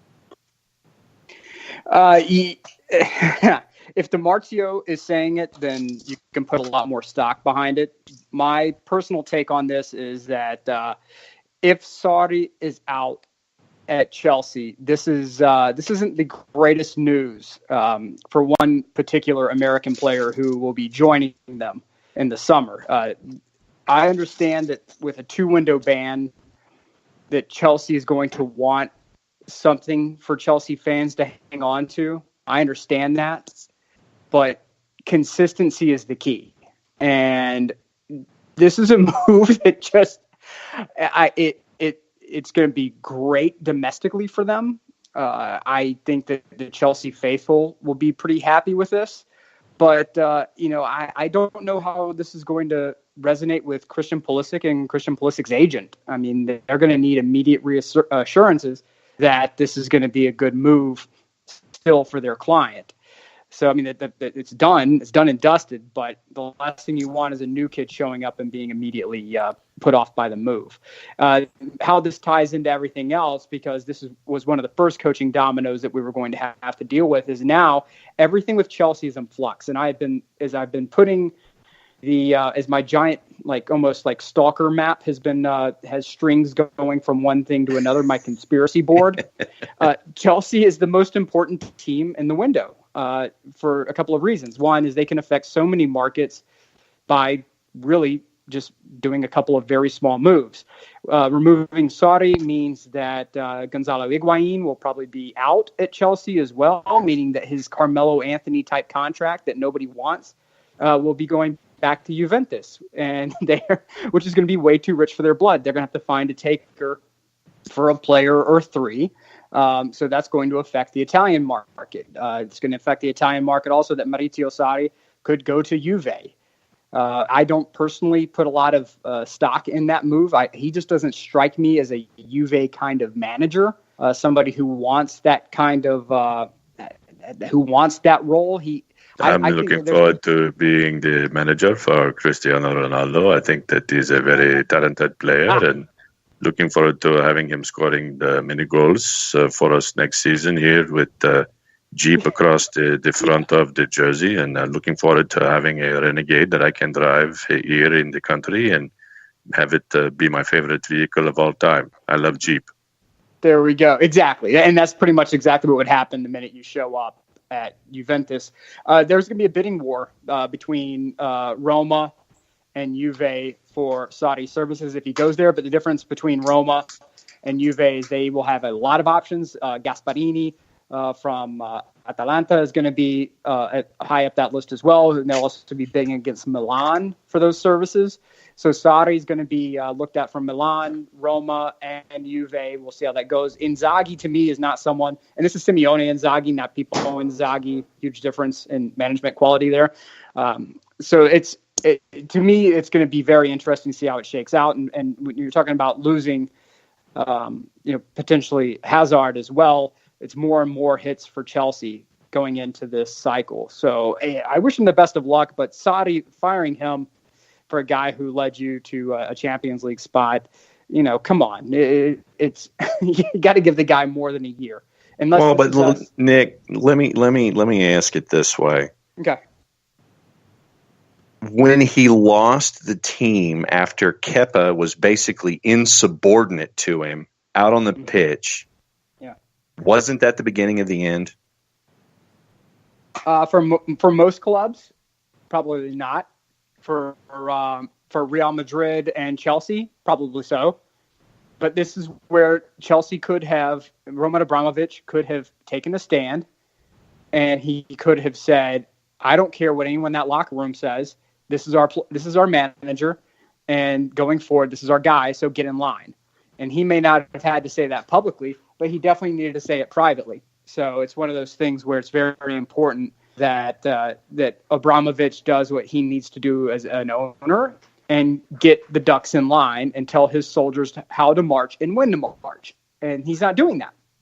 Instead, he's doing typical Roman Abramovich, which is, okay, 1 year, not exactly 100% everything we want, so you're out the door. It's a bad move all around. But this wasn't a good fit for him anyway. So here's the question I have. If you guys haven't seen this, after Derby beat Leeds on Wednesday night, this was the tab that was run up at the King's Head Town Street, Duffield. It's actually a picture of the receipt has been out there. I think it was on Instagram. Let's see. 209 beers. Frank Lampard paid this tab. I don't think he drank all of this because he'd be dead. But he paid for the tab. 209 beers, 5 bottles of Prosecco, 75 Jaeger bombs, 8 Strongbow dark fruits. Okay, that's a weird chaser. 38 shots of tequila, 54 shots of Sambuca, 65 shots of Grey Goose, 2,802 pounds. That was the celebration. Give me that number again, that final number. 2,802 $4 grand pounds. That's a tab. Look, I'm not saying that our man Lampard is a bad guy. I am just simply saying that take it from someone, and I get it. A lot of Chelsea fans are like, "Oh my God, this would be great! A club legend coming back and managing." I want everyone who's saying that to go and pull up the Wikipedia for AC Milan. I'll wait. And while you're doing that, I want you to go down their management history and look at all the former players who came in after they threw Allegri out the door unceremoniously and the results that followed. Club legends are fine and great, and they will provide you the greatest short-term boost that you will ever receive. Sometimes it may be. And so, Man United fans saw this with Solskjaer. AC Milan fans saw this with, Inzaghi, Montella, everybody. Seedorf. I'm surprised they didn't bring Dita back for one last swan song. But guys, it's not a good look to do this because it really, it's just not really sustainable. I was and then what does this do for Derby heading into the championship promotion final next Monday? It's Big Sam time, baby. Big Sam. So this really doesn't help anyone. I'm really hoping that this is just agent talk, and that's another thing that happens around this time of year is that agents. And this is where it's a little different from Major League Baseball and NFL, where the agent will just single-handedly take over a conversation or start a conversation, sometimes without his client's input. And this is kind of like Jimmy Sexton. I'm hoping this is the case. I hope that that's the case. I hope it is, that it's just an agent who's throwing something out there, trying to gin up some interest, and it doesn't because the players involved, meaning Abramovich and the like. I sadly I think this is probably more accurate than I would like to believe. But it's been a big weekend for Serie A. I really try to stay away from Serie A more now than usual. But it's just toxic. It really is. But even the clock, the whole wrong clock is right twice a day. Even Lazio, the infamous hooligans that they are, unfurled a banner, and this is actually a good thing. Saluting Roma's Daniele De Rossi, who was unceremoniously thrown out at Roma, which is the most scandalous, stupid thing that Jim Pilata has ever been behind, ever. He did not show up in Roma to tell De Rossi directly. They only gave him 48 hours to do a press conference to essentially let everyone know that they were not renewing his contract, and that he was going to be walking out of the Roma organization. He was not offered what Vincent Kompany was offered, which is, hey, anything under the sun to stay with us. Nope, that's not happening. But even Lazio said the North salutes De Rossi, a fierce and irreducible enemy on the field. He was with he spent 18 years with Roma. That guy's Roman through and through, and I think the most standout thing in my mind with De Rossi was when Italy's failed World Cup run, when Ventura went to the bench and said, De Rossi, I need you on, and Italy was losing, and De Rossi refused to come on to the field, screaming at Ventura, you need an attacker, not me. And if that tells you anything about that kind of man who would be willing to turn down that opportunity, that's the kind of man De Rossi was. He was a first-class guy as you can see, everyone who played against him, except maybe the U.S. men's national team in 2006. Sorry, guys, it is what it is. But De Rossi is somebody who's looking to play still, and so it's going to be an opportunity for him maybe to start filling out some MLS waters there, NYCFC, which I really hope he doesn't do, but it's more than likely going to happen. I just don't want it to happen because he's going to need a Bastian Schweinsteiger deal where even though he is touted as a midfielder, he's going to need to just go ahead and come in and start playing defense immediately. His wife has American ties, so I'm picking MLS as the destination, unlike like Piero who went to Australia. So, okay, just checking. What else was on your radar this past week, sir? The big things for me, the transfer market is already heating up. It's already going nuts. The coaching carousel will be major, but again, watch what happens with Chelsea like a hawk. Because if Gonzalo Higuain ends up leaving or getting his loan terminated or however they want to do it, and he gets bounced from Chelsea and back to Juve, it's going to disrupt many markets because there will be players circling Juventus like vultures waiting to come in and pick off Dybala or Douglas Costa or any of these other guys who they may deem as surplus in order to try to get that payroll in the right direction, especially dependent upon the manager who comes in to take their place. But domestic for Red Bulls and United, I think that this is one of those things where even under Tata, we didn't have any luck up there. So it's more about what the Red Bulls do right and not necessarily what Atlanta does wrong. I think they did what they had to do and they got the result, man. I mean, pick up and try again. Let me ask you this. When it comes to the I guess for lack of any better phraseology, the spectacular flame out that Juventus had in the international theater, what did that do to their bottom line for everybody who watched Juve, saw Cristiano Ronaldo go over, that they made all of the kit sales and made all their money back and all this blah blah blah blah blah, but when you don't get all the way to the end of the line in the international theater, what did this do to their finances? I want to say, what was it? Was it like 300 million they lost?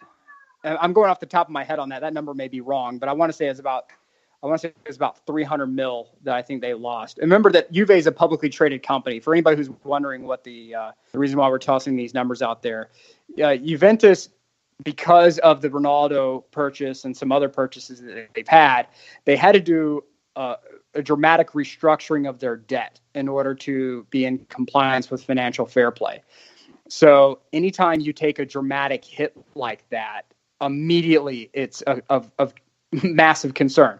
And also factor in that the Elkan and Agnelli's, the group that really runs that team, considering that they are on the line for this as well, it's very problematic for them to lose that kind of capital overnight off of one loss. So as much as we tout Juve for being the most financially responsible team in Serie A, they are going away from that model very quickly. So a lot of this will be how the Gonzalo Higuain potential move can even throw those finances further into the red. And you only have a certain amount of time before the financial fair play rules kick in. You have to balance the books, I want to say, for like 3 years. And outside of that, then you're back on death's door again. Like Milan will find out very soon if they continue to be in fifth. So it's going to be very, very exciting in the peninsula here in the next month or so. What's your take on all the craziness around Manchester City and financial fair play and all of that? I think that if what they're saying is true, and I'll say Pep Guardiola didn't do himself any favors by not just coming out and saying absolutely not. I've never accepted money from any other sources, much like Roberto Mancini did. Something doesn't smell right with it. If you just look at all the reporting sound. A lot of the stuff they have dealt with previously, but if they get banned from Champions League, look out for. Remember, we talked about a while ago the European Super League that we talked about. Agnelli was touting it. The president for Juve was touting it, and then they got shellacked by Ajax, which was I thought a bit of karmic justice. But look for that. Look for the steam to start picking up. If Manchester City somehow, some way, the checks don't clear, they don't reach the right people in time, and they get banned from Champions League, watch the steam pick up for that European Super League. Just sit back and watch, because they have the money to get it done. All the rest of them, but I'm currently putting that at like It's higher than it was previously. I'm saying about 40% chance they actually get banned. So more likely you'll see them in Champions League next year. But I will say that it's a healthy 40% that the ban actually goes through. So you're saying partly sunny instead of mostly cloudy? Yeah, I'll say if you're a Man City fan, then it's a mostly sunny skies. Probably about 35-40% humidity, which is like not feeling that great about it. So just sit tight. It's going to be bumpy waters. There will be lawyers, and there will be a lot of I'm guessing a lot of PayPal payments made left and right and via dark web transfers. Bitcoin movement will be pretty incredible to watch here coming up as they start going through the appeals process. But hey, you know what? If you have the money, do it. If I was in charge of Man City and I had billions of dollars literally to my name, I'd be like, look, how much Bitcoin do I need to move over to you guys to make this go away? And like you guys to realize, oh, there was an accounting error. I'm so sorry. I would do it. I would move all like the Gilbert money. Godfrey scene in Beverly Hills Cop where, in one hand you have this money, and in the other hand you have this ticket, and then all of a sudden you're wondering, where did this go? It just disappeared all of a sudden. I don't know what was in my hand. Yeah. So when Man City fans come at me and they're like, oh, this has been dealt with, blah, blah, blah, blah, I'm not knocking you guys. Because if there was a way, if I was Sheikh Mansour, I would find every way humanly possible to be moving money around to make my team, without question, the best. Without question, I would do that. I have no doubt. This is why no one will ever promote me to some like CFO position, because if you watch the Agnelli documentary, that's what happens when you give Sicilians money. Things just happen. So as your resident Sicilian, absolutely, things would just happen. So another thing with Arab oil money that's going to be making news is that allegedly, the QSI group is picking up interest in buying Roma. So watch the moves that happen. If the moves are left, right, and center, all going Roma's way, then that should tell you. And Mbappe goes from PSG to Roma. PSG. I don't think he's leaving PSG this time. He's making them sweat, but I think it's more to ensure that probably a management change more than anything else. I don't think he's leaving PSG this cycle anyway. Next year, different animal. This year, I think he's staying. Interesting. I have one other question. Okay, go final for it. question. Manchester City getting the quad this year. Where does this put this particular run of form that Manchester City has been on in your mind over the last little bit? This is a dangerous question because we go into the infamous comparing eras. Well, no, I mean, I'm not one to compare Hank Aaron Babe Ruth, our best home run hitter of all time. But I mean, where does this, when you're looking at what Pep Guardiola has been able to do at Manchester City, pulling out 4 trophies in 1 year, what does this say about this particular Manchester City team that has been assembled right now, knowing that some of them are going to go away in the offseason and not come back? I'm going to say that, in my opinion, this is the best Premier League team we have ever seen. And there will be people who will throw stuff at me in the streets for saying that. But realistically, if you look at the people around them, all of them should be able to compete with them. There's no reason why they can't compete with them. I mean, it's not like there's like a couple of multimillionaires sitting there in the top 4 who, just physically can't keep up with, Spurs, if they so elected, probably couldn't keep up with them. But Roman Abramovich could, if he wanted to go whole hog and take them on, left, right, and center, he could do it. If Kroenke wanted to lighten up his wallet, which we know he never will, he could turn Arsenal into something absolutely scary. But they won't do it. And that's not Man City's fault, and they shouldn't be judged by that. But you have probably one of the best coaches who's ever existed dealing right now, and you can't get around it. And I'm not a Man City fan. I don't enjoy watching oil money run loose in the league, but stop them. If somebody wants to prove me wrong, stop them. Would I like personally to have a magical FIFA match where we can have Sir Alex Ferguson's Manchester United at their height take on Pep Guardiola's Man City? Yes, but this isn't the Avengers. We don't have the time stone.